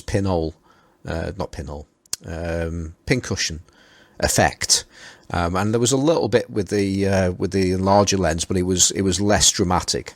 So I think I was getting less distortion using this method. Plus, also I reorientated my light source by 90 degrees, so it was rectangular in the same shape as the shot as the negative. So they were the differences really. So Simon, speaking of not leaving film in your camera for an entire year, you you got the portrait that I sent to you that you're supposed to shoot, right? I did, and thank you very much. So you're going to shoot it, right? I am, and I think let's put some excitement into this podcast now, because actually I posted a picture up in a few of the Facebook groups earlier of the said one of the two rolls, the 35mm roll of Portra 400 with my camera of choice, and possibly one of the lenses I'm going to use with it, and it's my Contax AX, which I've just had back from the repairman, because the mirror had slipped on this just in the same way as the one on my RX, so it was hitting the back of the lenses of Contax lenses, at least anyway. So now it works, so that's all good news. So I just slipped on there a couple of adapters to enable my Takumar 58 2.4 Heliar lens, which I'm looking forward to using on this camera. And although when I've used that lens, sometimes it's a bit difficult to focus, which is another reason why I want to use it with the AX, because it's got that AF assist if I need it, especially seeing I'm being ordered to take pictures of people. So yes. So it does make sense, really, doesn't it, to have a little bit of help if I'm going to struggle with that. I think that's a good lens choice, apart from the fact that it's a silver lens on a black body. But are you like committed to using comically small lenses on this camera? No, not at all. It's easily almost the smallest lens, because I mean there was that 45mm Tessar, which is tiny, but at least that belongs on this system. You know, it is a CY lens, but yeah, this is as far as normal lens is concerned, this is one of the smallest ones that there is there, but it's lovely. It's lovely. It's a great lens. It looks almost like a C-mount lens on a mirrorless camera, with the relative size of body to lens. Yeah. It also focuses in the wrong direction, which is another reason why I want to use it on the AX, because I struggle with that, and I might mention something about that shortly. But yeah, so to put some drama into the podcast, I'm now going to load this roll of fresh, unexpired Portra into my AX, just to prove that I'm making a start on this. So here we go. That's it. I'll just pop it open. Right, okay. So where's the button to open it up? Let's push it in and slide down. That's opened across. And okay, are you getting all the sounds here? Oh yeah, that's good. This is way better than describing photographs. yeah. Okay, now I'll just wound it. Well, not wound it. I just pulled the leader over to there's like a little red dot. So it's a motorized camera. This is, so it makes life easier. So I'm just going to shut it, and we should hear it wind on. Here we go. That's it. Did you hear that? Nope. Yeah. That was did so you? quiet. That was it. Oh, wow. Okay. Well, there you go. Wow. that was suspenseful. I think maybe there's a new podcast in our future, and it's We just just make camera sounds. yeah. We just basically make cameras make noise on the pod. That's it. That's a whole podcast for somebody out there. This needs to be your podcast. You just loading film and cameras and just listening to the noise. No, that should be what our YouTube channel is for. Take Graham's suggestion and make it's like our backing paper is gonna be yeah, ASMR camera sounds. Oh, I'm so down with that. I'm not 100% sure that's worked. I was gonna say, was there a battery? Maybe not in this auto loading. Well, no, it made a noise, but I'm not. But the thing is, when you close the back on this camera, it shuffles the autofocus thing because the whole camera's got this internal thing that moves backwards and forwards to autofocus a manual lens, and I think that's what we heard. Which it's very quiet how he does it, but I'm sure they should say that it's gone to 1, but it's just. I didn't hear anything. Oh, I'm gonna have to open this up, aren't I? It didn't sound like anything happened. Okay. The whole time he was doing that, I was thinking, how many different ways can he fuck this up?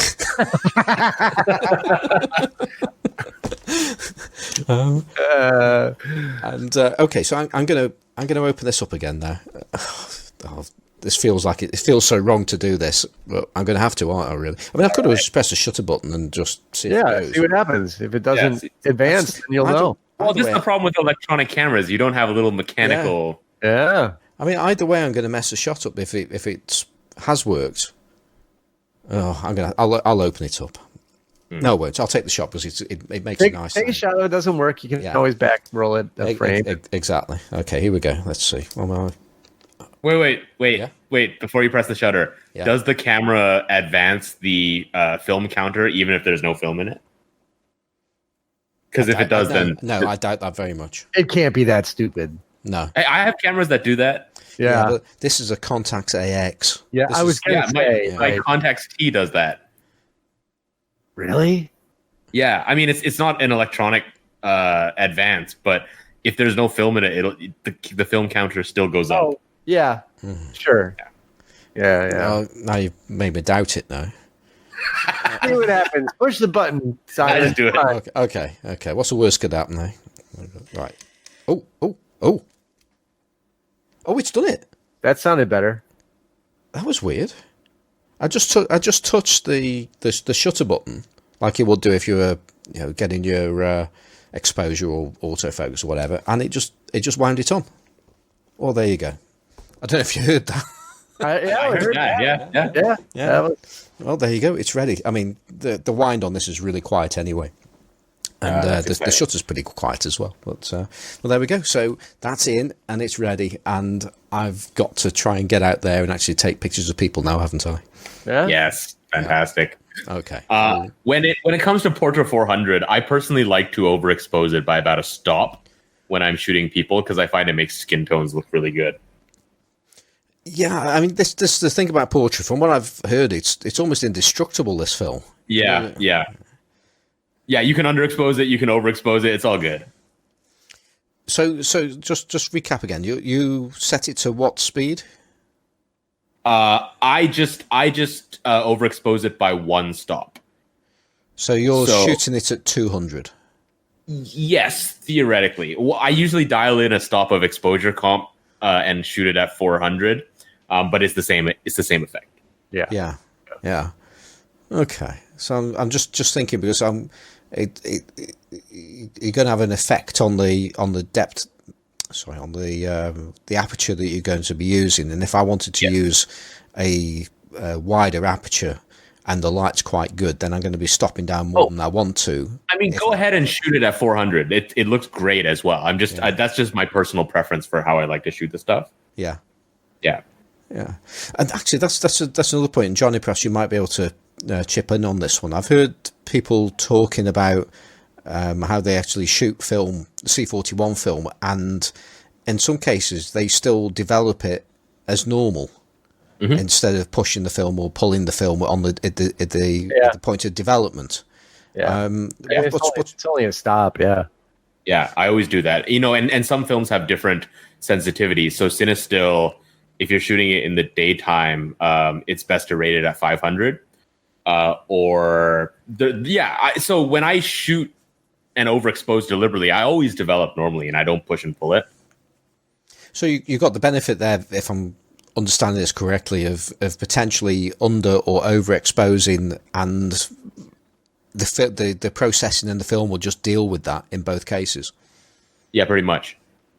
Sounds good to me. It's almost like having digital, isn't it, though? Except it looks way better. Okay, well, looking forward to doing that. And there's something else that I want to talk about. Actually, I've still got other things to talk about. I've got so much this week. And that is, I have in front of me a Voigtlander 40mm f2 Ultron, which I've got to say is far nicer and more interesting than I thought. By the way, this is a Nikon f-mount lens, which hurt my head a little bit. I was thinking, really? I didn't even know it existed. And it's got this really unusual HUD arrangement in there as well, as in like it sort of looks like a screw-in cap for it, except it's got a cutaway. So it's a HUD, and now normally the HUDs sort of splay out, whereas this actually moves in from the edges, which is quite an unusual setup. And not only that, because I've got the box for this as well, and it has a close-up attachment as well, which you screw into the HUD. Which it's never seen anything quite like that before. And I'm not too sure exactly what the minimum focus goes down to with that close-up attachment, but I'm just looking at it now, and it's got a minimum focus of 38 centimeters, which is okay. But you definitely can get closer by just screwing in this close-up adapter. So this only arrived today. And I thought, okay, well, let's give it a go before the podcast happens. And I put it onto my Sony and went out in the garden looking for flowers. And I think I just did. I did it normally without the attachment, and then I put the attachment on to try and get closer. And I was doing it. And I was thinking, this isn't any different. I'm not actually getting any difference in the minimum focus, and I just couldn't quite understand what was happening, because it was like the Infinity was out of focus, but I wasn't getting any closer when I was trying to get close. And then I realised that the focus ring turns in the same way as a Nikon and a Pentax, in other words, the wrong way. And so I was trying to get close to these flowers with this close-up lens, and I was shooting at infinity, which is more or less the same as doing it with minimum focus without the close-up lens. So pretty tragic, really. That is a nice pancake lens. It is. Yeah. Although I've got to say, when you actually put it onto a Sony with one of the longest adapters you can have, it's no longer a pancake lens, which is a shame. But actually at the moment I'm charging the batteries up on my D500, so that's going to make it effectively a 60mm lens. But I've obviously haven't been able to take any pictures with it, but I've looked through the viewfinder when it's attached to it, and it looks really good. So it's certainly a sweet lens, and it's another aspherical, and the bokeh's good on this one as well. It's one of those that flies under the radar, because I think not many people look for it, but the people who want it really, really want it. And the focus ring feels so good on that lens. When it comes to SLR pancake lenses, that's a nice one. Yeah, no, it's lovely. There's no two ways about it. It's a really, really sweet lens. It's just a shame the focus ring goes the wrong way. Yeah, that's Nikon's fault, not Voigtlander's fault. Yeah, well, Voigtlander could ignore them. Yeah, but there you go. I've still got quite a few things to cover, which I think I'm going to park one of them for the large format photography podcast, which I'm recording on Wednesday with Andrew Bartram, and that's what I've been up to. And the people in the Facebook group would have seen some shots I've taken with a really, let's call it, daft looking setup. With my Sony that's been attached via a Hasselblad attachment, which is then attached to a large format Sinar monorail camera, and then pointed that at a tiny flower or a tiny set of flowers on a very bedraggled plant, which was there was some logic behind it. But I think, well, I'm going to park that one, and I'll talk about that in the large format podcast. So anybody wants to listen to that story, head over to that. So I'll be recording that on Wednesday, and that will go out on Friday this week. So instead of talking about that one, I just want to talk about, because at the top of the show we talked about mist and taking pictures in fog and stuff like that. Simon, before you move on to that, just one really quick question. Have you ever used your Hasselblad normally? Define normal, Perry. Without using it as an extension tube for a Sony or attached like three other things. Well, but I'm not going to answer that question, because I'll move on to the because I used my Hasselblad yesterday. I took it with me. So I went with my friends Jason and Andrew, who are committed digital shooters. One slightly more committed than the other, but the chances are they won't be listening to this as a podcast, so I'm not going to say much more of a hello, because you won't be listening. But we went to North Wales, and it was a pretty miserable day. And it was raining for most of the way there, but we knew it was going to be okay. We knew we weren't going to get wonderful blue skies or anything like that, but we didn't want them because we wanted to go and get some seascape shots with long exposures and jetties and things going out into the water and all that kind of stuff. So one of the like minimalistic photos that you can get that way with a long exposure.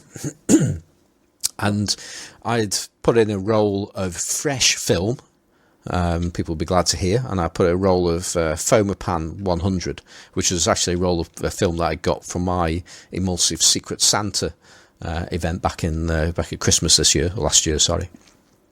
And I then came up against a bit of a problem. It wasn't particularly bright.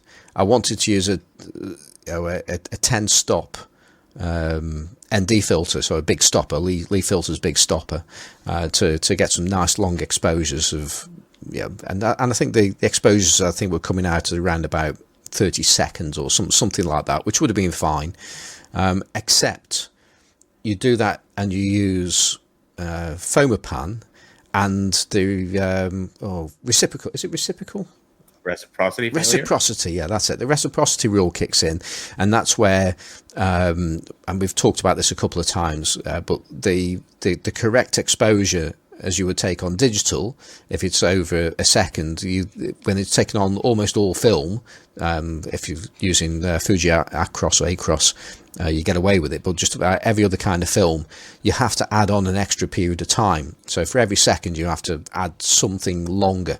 And some film is much better than others, and it turns out that Fomapan 100 is about one of the worst possible rolls I could have used, because to get the exposure that I wanted, it would have meant some of the shots would have taken 20 minutes, and that just wasn't going to happen.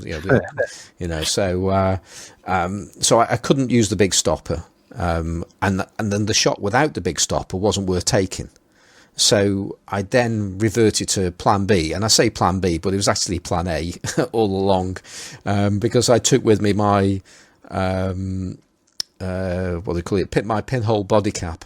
So to going back to answer that question about do I ever use a normal lens, I basically used the pinhole for most of my shots with my Hasselblad yesterday, which turns out it's around about f200 is the equivalent stop on it, and the actual shutter times, exposure times, I should say, were working out around about like a minute and 30 seconds. So I could get away with it with that camera. So I might have taken one shot with a lens, but the rest of my I just took one with pinhole camera, pinhole body cap. Wow. Yeah. So when you put the portrait in your Hasselblad, please use a lens. Yeah. Oh man, no, that sounds cool though. No shenanigans now, Simon. No, well, that's the thing. I'm not going to do long exposures in portrait, although it could be interesting. It may work quite well. I mean, I have done in the time when I did use a real lens with my Hasselblad and some slide film. Excuse me. I did do a long exposure with slide film, and it worked really well. And there's an app you can work out the reciprocity, and it's nowhere near as bad for the Fuji slide film I was using than it was for this this Foma pan. But yeah, it could be interesting to do that. But I've been told I've got to take photographs of people, so I'll take photographs of people with the Hasselblad as well. I'll do some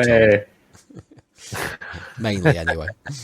And then just the other part is I also took with me 2 other cameras, as you do on this trip. So I also took the Horizon camera, which I've got to take the Horizon camera if I'm going to the seaside, haven't I? And or birds in flight. Exactly. But I wanted to try something out, and ultimately I couldn't quite do it. And fortunately, with the camera, it comes with, if you're lucky, I guess, it comes with a 2-stop ND filter, which I used in the end. And I was shooting, the light wasn't particularly great in terms of brightness, and so I decided I just wanted to actually have a go at doing relatively slow exposures with the Horizon. And I don't think I could really get away with doing anything longer than the 1/8 of a second, which for a long exposure is not particularly good. But I'm taking pictures of the sea crashing on the shore with this Horizon camera, but at an 1/8 of a second. Now, that in itself is nothing remarkable, potentially interesting, and then you factor in that the swing of the lens from one side to the other when you're taking a shot at an 1/8 of a second, because it uses a certain size slit, so you don't expose all of the film at the same time. The slit pans across the film plane, but it does mean that this scene is going to evolve from the point where I've actually pressed the shutter to the point where the actual shot finishes, which is it feels like about 2 seconds or so from start to finish of the sweep of the sea. So I'm really excited as to what those photographs are going to come out like. What I wanted to do was like a 1 second exposure or something like that, but the light was just too bright and I couldn't get the exposure down enough. So really looking forward to seeing those. Yeah. It might even turn out. Oh, sorry. Go ahead, Johnny. No. Go ahead, Barry. I was just going to quickly say it might even turn out like a really quick time-lapse looking thing. Yeah. It'd be great if we got a bird flying across at the same time as well. It's like elongated. No, I was going to say it reminds me of master Wide-Lux photographer Jeff Bridges. Some of his longer exposure Wide-Lux shots. Wait, the dude? Yeah, the dude, man. Dude, he shoots with a Wide-Lux? Yeah. Oh my God, I gotta put yes, he is like the master of the Wide-Lux. He's been taking Wide-Lux, like photos with the Wide-Lux on film sets for ages and ages. It's like his thing is that camera. But he does this. He has this technique that he does where he uses the long exposure, setting basically, and he swings the camera so fast that he essentially gets 2 frames of the same thing on the same piece of film. It's gonna blow your mind. Oh, I'm googling it right now. That looks gonna crazy. blow your mind. Yeah, it's I'm seeing Matt Damon and Michelle. There you go. That's Pfeiffer. The one. What? Yes.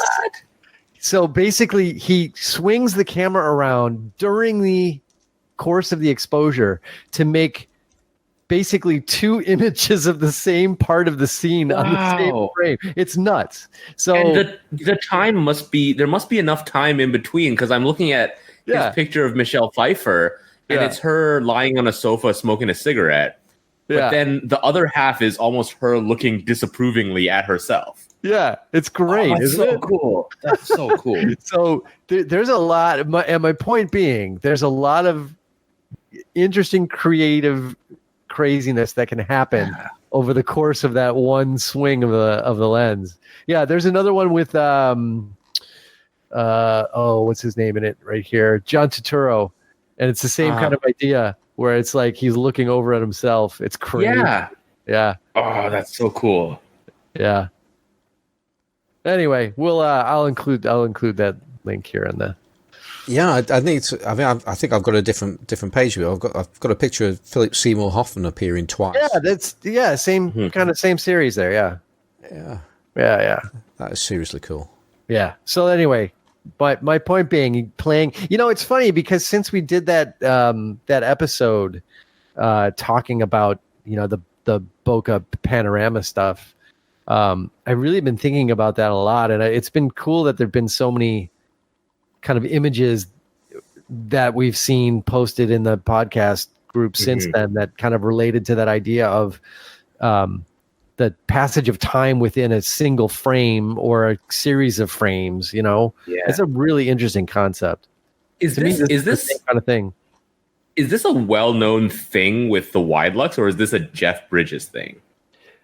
I mean, he I think as the master of that camera, I really do. I mean, it's a well-known thing, but it's just, I think he takes it to like another level with these shots where he very specifically is able to pull this off. I mean, it's quite a feat. It looks amazing, doesn't it? It wouldn't even have occurred to me to, I've thought a lot about the horizon and how you could use it to pan and stuff to take advantage of a swinging lens, but I mean, you have to be as high as Jeff Bridges to think of taking a shot like that, right? Yeah, right. Wow. Oh, that's cool. Yeah. Well, and famously, I mean, there are, you look at those photos taken with like a Kodak circuit camera, which is, you've probably seen these photos. They were very common to see from like the era from like between the wars, from like World War I to World War II or shortly thereafter period, where you'd get like a group photo of like 300 people standing together, and it would the camera would swing across that whole scene, right? And that's how you would get like this picture, this big, and they're basically these big, huge, narrow, skinny panoramas of big groups, like a whole graduating class, or guys graduating from basic training at some military base. But what people would do is you'd get in the picture multiple times, because you could like stand there, and as the camera was sweeping, you could run down and pop your head up further along, and then run down and pop your head. So you see these pictures where there's like the same person 4 times in the shot. It's the same idea, Oh, that's awesome. Yeah. Anyway, that just makes me look at Jeff Bridges totally differently. Yeah. Right. Yeah. Well, it certainly puts into perspective my party trick that I did with the 2 guys I was with into perspective, because I was feeling quite happy with this, but it's not the same league. But there were 2. They weren't jetties, but let's call them breakwaters. So they were like rocks that go into the water to help with breaking up the waves. But they were at right angles to each other, and the guys were trying to choose, well, should we do that one or should we do that one, and so on. And I just stood back a little bit and goes, I'm going to do both at the same time. Which was good fun. This is good fun. So yeah, that's enough of me. Perry, you've been up to stuff as well, haven't you? Yeah, sorry, I'm on eBay right now looking at Wide-Luxes.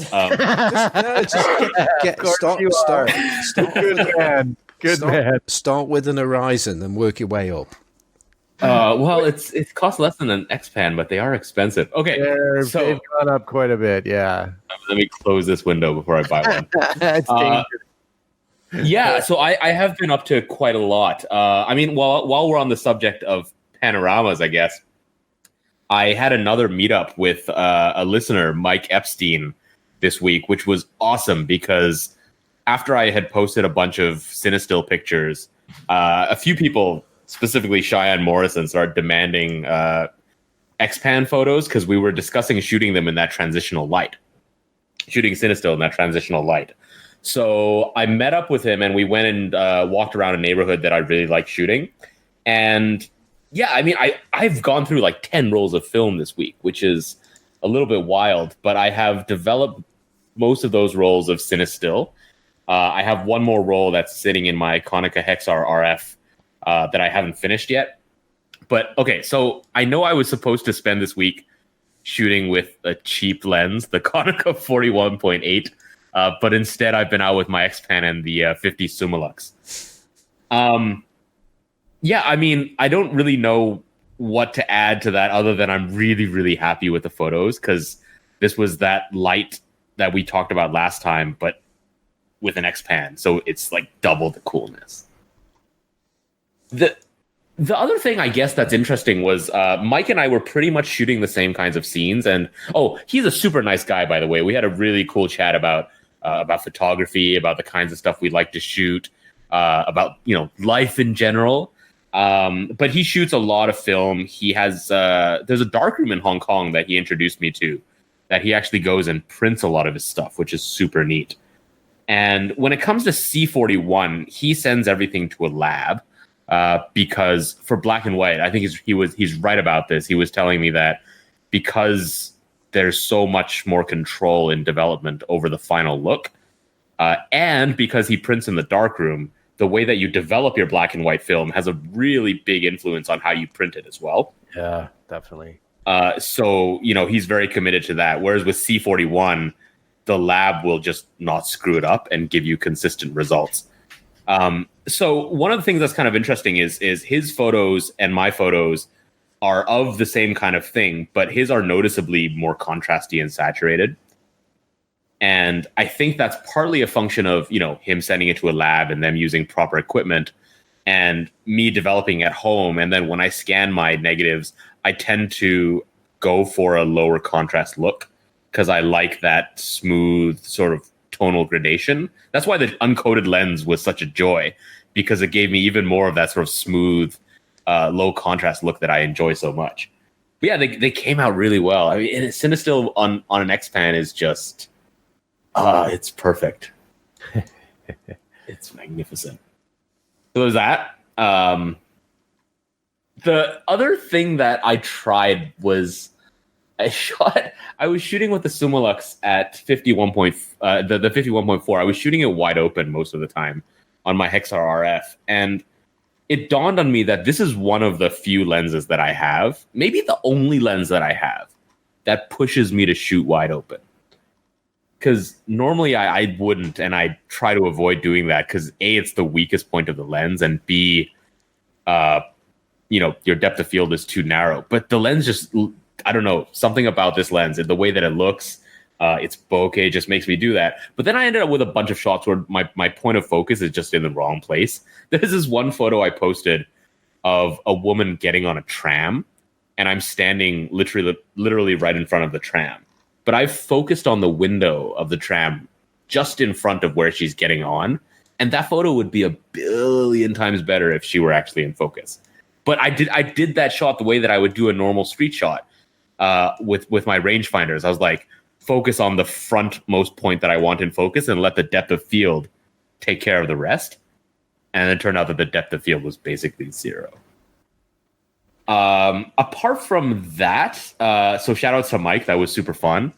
I had a bit of an eBay failure the other night. I was on Johnny's advice. I was trying to buy a waist level finder for my Mamiya 645. And the most frustrating thing happened. I was about to go to bed. The finder was, the auction was ending in 2 hours and I was the only bidder. And it was at like $10 US. No one was watching it because of the way it was described. So I thought, okay, cool. Let's see if I can snag this for cheap. So I put in a max bid of $50, went to bed, woke up in the morning. There was only one other bid, $51. Oh, yeah, but somebody could have put 300, and it just means it's 51 because it only has to beat you by $1, right? But doesn't it show it immediately? Well, they probably sniped it. No, they probably sniped at the end, which is again why this is also a conversation. There was a big thread about snipe. Why it only makes sense to ever snipe things, because you're not going to know, because that bid is only went in probably in the last 3 seconds of the auction. So you're not going to know if your low bid is going to be anywhere near successful or not, right? Because the snipe bid isn't going to go in until right at the end. But if people aren't watching, don't have it on their watch list, does this mean there's just like an army of people looking for stuff all the time?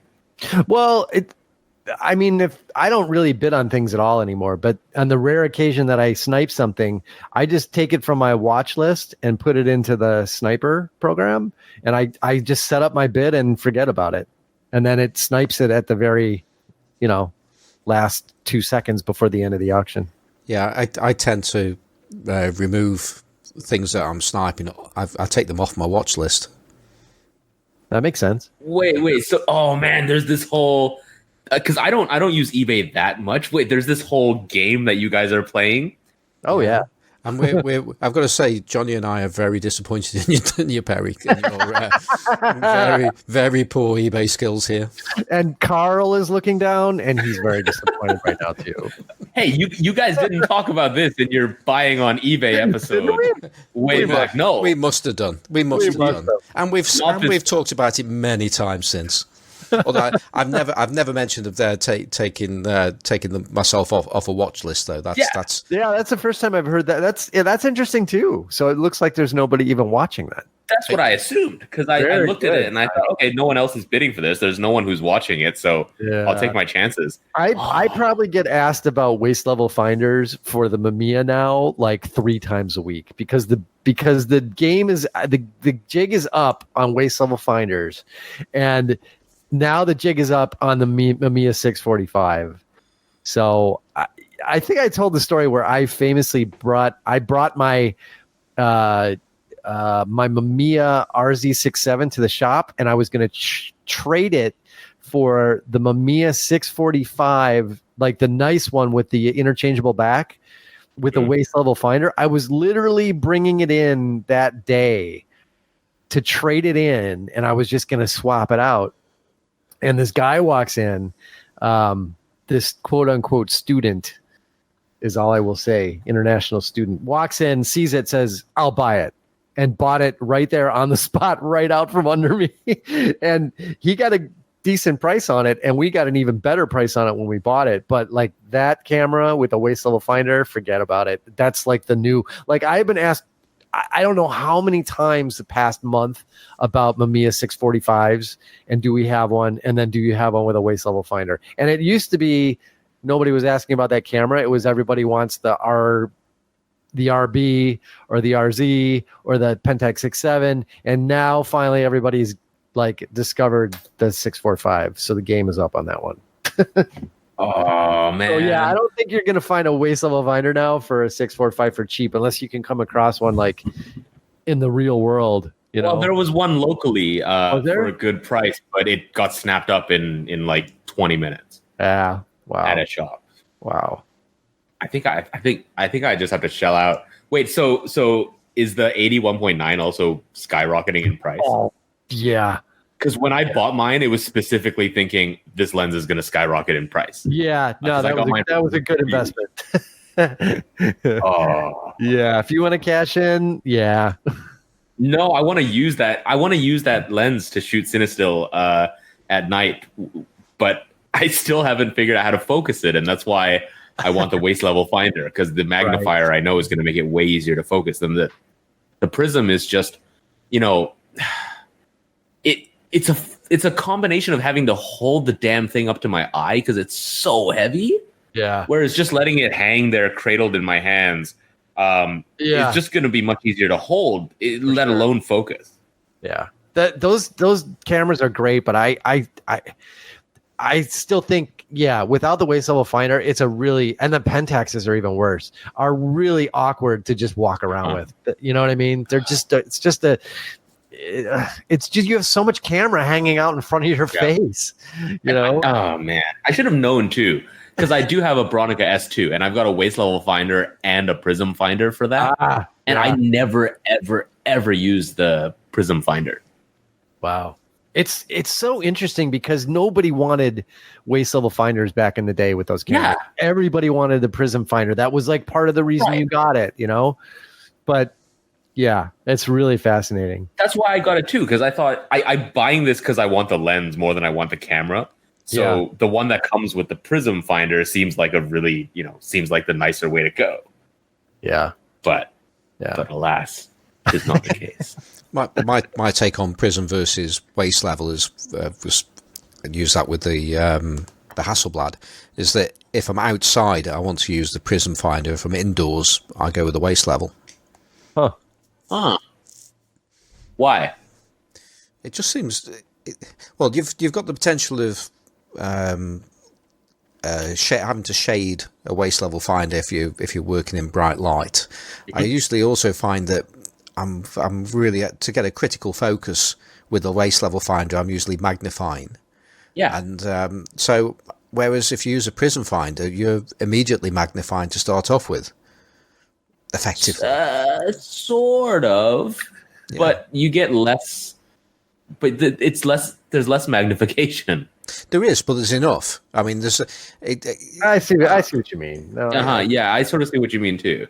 Yeah, it's an in between level between no magnification and the particularly higher level of magnification you get. Plus, the other thing is, I've been caught out with this before.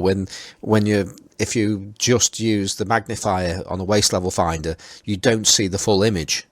You I mentioned this before, but I took a shot of a scene. I just used the magnifier, and then I got home and actually saw the photograph that I'd actually taken. And I was using one of those compendium HUDs, so a really big HUD on the Hasselblad, and it wasn't on straight. It was off at an angle, so it's cut my photos off. Well, there's it vignetted effectively. And I hadn't actually noticed it was vignetted. And not only was it vignetting, it wasn't doing it straight; it was doing it at an angle. So I had to crop, a significant part of my photograph out to get rid of the HUD being in the way. And if I'd actually just moved the magnifier out of the way, I would have seen that before I'd taken the shot. So I learnt the hard way with that one. Oh, I'm on eBay now looking at waist level finders, and should have put in a higher bid. Yeah, look at what are the sold. What are the sold prices must be interesting on those, because I have a feeling they've gone up pretty dramatically here over the past. I mean, waist level finders are getting hard to find for everything and more expensive. And 120 backs. It's the same thing. Hasselblad 120 backs. I mean, they're ridiculous now. Yeah, I mean, some of them are selling for like $150 US. Yeah. Oh my goodness. Yep. That's as much as I paid, almost as much as I paid for the camera. I know. Yeah. I started buying up a while back RZ and RB waist level finders, because even though they're getting expensive, it's unbelievable. So we have a little stockpile of them at the shop, because I was like, yeah, these are just going to get more expensive. So okay. Anyway, so, on that note, I'm probably going to buy one before the night is over. But on that note, I got a couple of other things, but I think I can save them for another episode. There's just one thing that I want to talk about quickly. So I've had this Leica CL that I've been shooting with a bunch, and I still really like it. But the lens that I originally got with it was the 40 millimeter Summicron. And I have since then because I got the CL for so cheap, I was kind of annoyed at the fact that I was using such an expensive lens on it. So I went and I looked at all the other versions of the 40 millimeter lens. And I did end up buying the Minolta M-Rokkor version, but the early one, not the later not the later multi-coated one. So there's a lot of confusing information. Yeah, I got it for about 200 and something bucks. Wow. US, but so there's a lot of confusing information online about the M-Rokkor, the Summicron, the CLE version of the M-Rokkor, and what the differences are. So I was just like, okay, I'm going to go check all of them out and see what the differences are. So the newer CLE version, it doesn't have the serial number on the faceplate. and it has a very different looking body because they changed the shape of the focus tab, and it is bigger than the other two, which makes it, in my eye, less desirable. But it also has a newer, more modern coating, so the colors do look noticeably more modern and rich and saturated and contrasty. As for the other two, the Summicron and the Minolta, apart from the fact that the Summicron uses Series 5.5 filters and the Minolta uses 40.5 millimeter filters, they are exactly the same. Like, I have both lenses in front of me. The only difference is the price. I paid like over 5,000 Hong Kong dollars for it, and like 2,000, just over 2,000 Hong Kong dollars for the Minolta. So it cost me less than half the price of the Summicron. Wow. They are exactly the same. That's great. Apart from the filter size. The focus tab is the same. They're exactly the same size. Not the newer one, the older one. They feel the same, and I tested them side by side on my Sony, on my Leica M240, and also on film. The focus cam is the same shape. There's no difference. I even looked at them under light, and the color of the coating on the front is exactly the same. Wow. So the QF M-Rokkor 40mm f2 is the same as the Leica 40 Summicron, just less than half the price. And it kind of annoys me that Leica Premium exists. Well, I just almost dropped it. Hey, it'll go great on my Rollei. Why don't we just combine the two and we'll have the yeah. So there's a 100% plus Leica Premium on that lens. That's crazy. Yeah. Oh man. So rant over. Okay. Well, I think on that note, I think we're pretty much running out of time. We were going to do some of the emails, but I think it's too long now. So so let's start winding things down, and I'm going to go over to thank those people who have donated to us in the last 7 days on Coffee. That's ko-fi.com, and search for Classic Lenses Podcast. Thank you for those that have donated in the past and this week, because it does help us. So in particular, this week, since the last podcast, let's just check my dates. That was the 9th. We have had donations from 3 people. Nigel Cliff, again, has donated to us. No, wrong person. Oh, that's not the same Nigel? Yeah. It's not the same Ian. We're gonna have to do at least one email this week now. That is just we've got to do one email, and you know which one it is. Okay, so but this is from Nigel Cliff, who does not drive a small train in a botanical garden. It's a proper train. Yes, with 100 passengers, and Nigel Cliff has said the Colostomy Bag and Poetry podcast. It's got to be a first in podcasting, which I'm pretty sure it will be. And then Brian Woolworth has donated to us again. Thank you, Brian.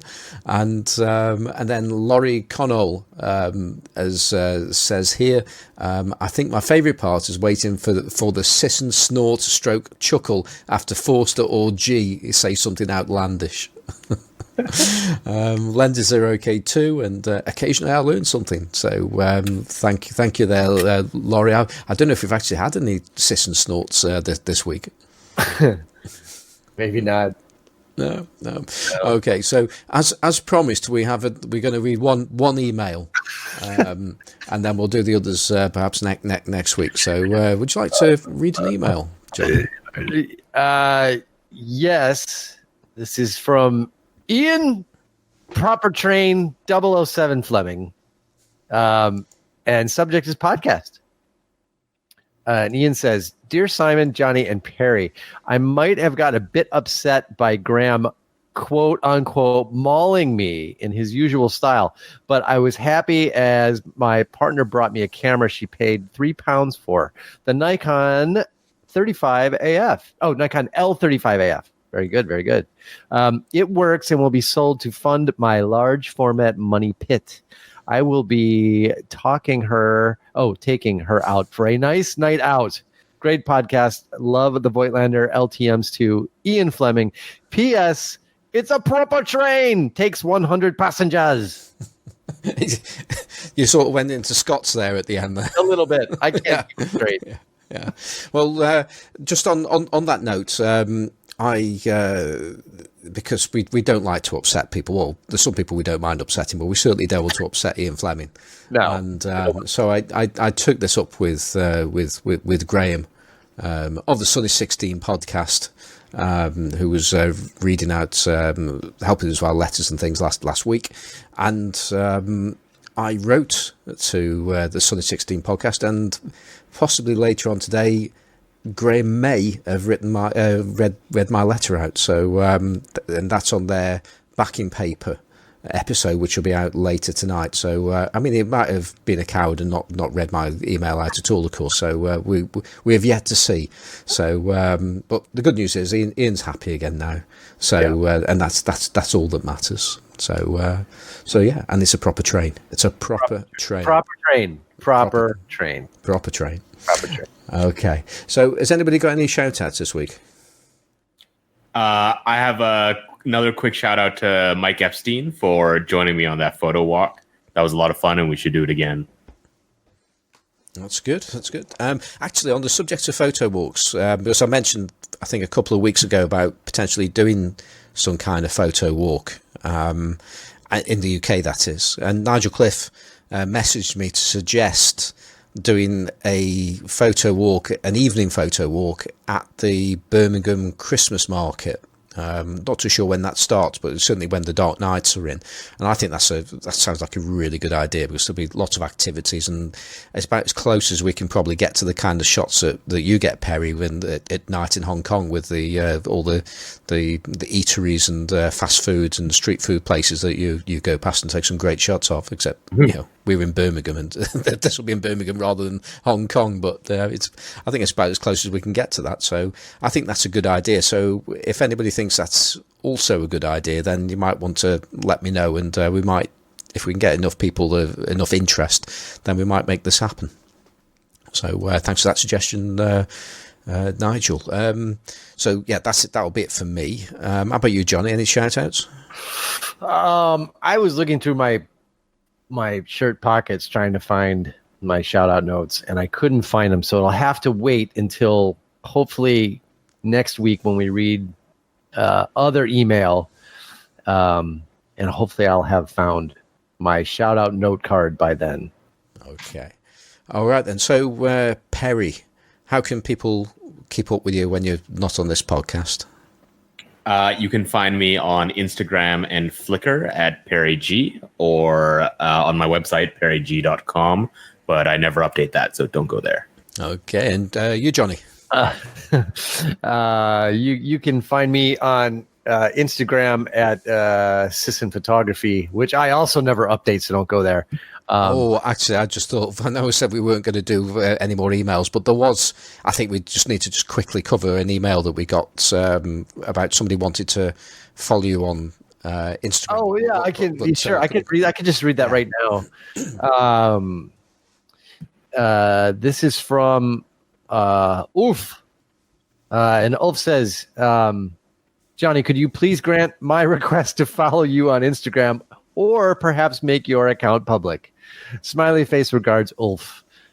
Yes, I will go in and do that, because I had not done that in a while, and I noticed I have about 100 requests waiting for people that want to follow me. So I will do that, in addition to sometime before this year ends, posting on Instagram again. And I did go into a little mini Instagram rant, didn't I, earlier? Yeah. Which I don't even know if we have time for that right now, but maybe I'll rant about Instagram like next time when we read email. But suffice to say, I haven't been on Instagram as much lately, and there is a reason. Axe grinding sound in the background. And that's despite the number of incredibly attractive women that want to be your friend. Right. Exactly. Yes, exactly. Yeah.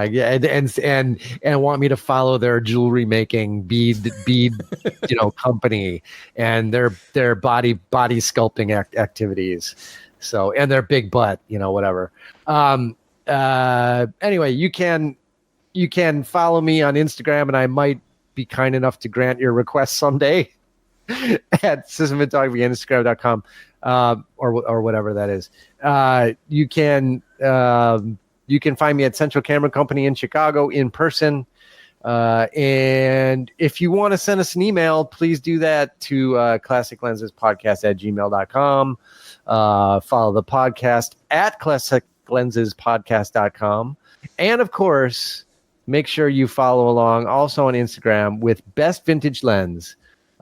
They're posting loveliness pretty much every day there.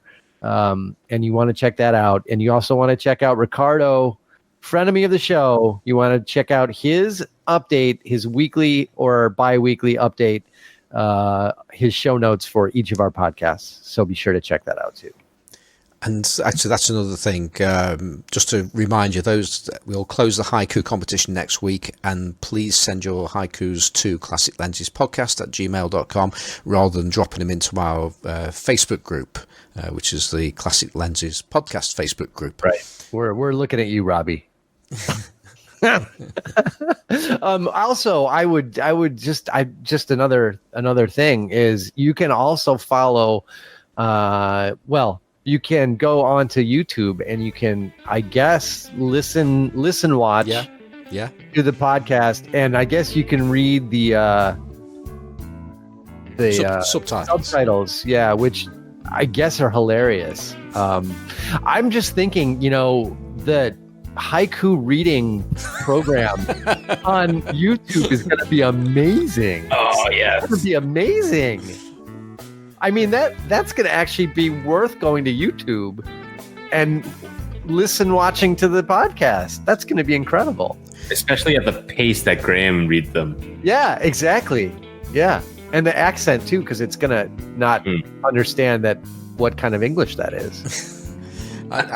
Actually, that's another thing as well. I messed up a little bit with the editing last week, and probably a good third or quarter, or actually no, probably a bit more actually, of the original downloads within the first 24 hours didn't actually get the full version that I should have sent out, because at the point where we got to the reading of the haikus, if you remember, Perry asks for some music to be played, and I found some music and I put it into the recording, except I made a mistake and we didn't get the music for myself, Johnny and Perry.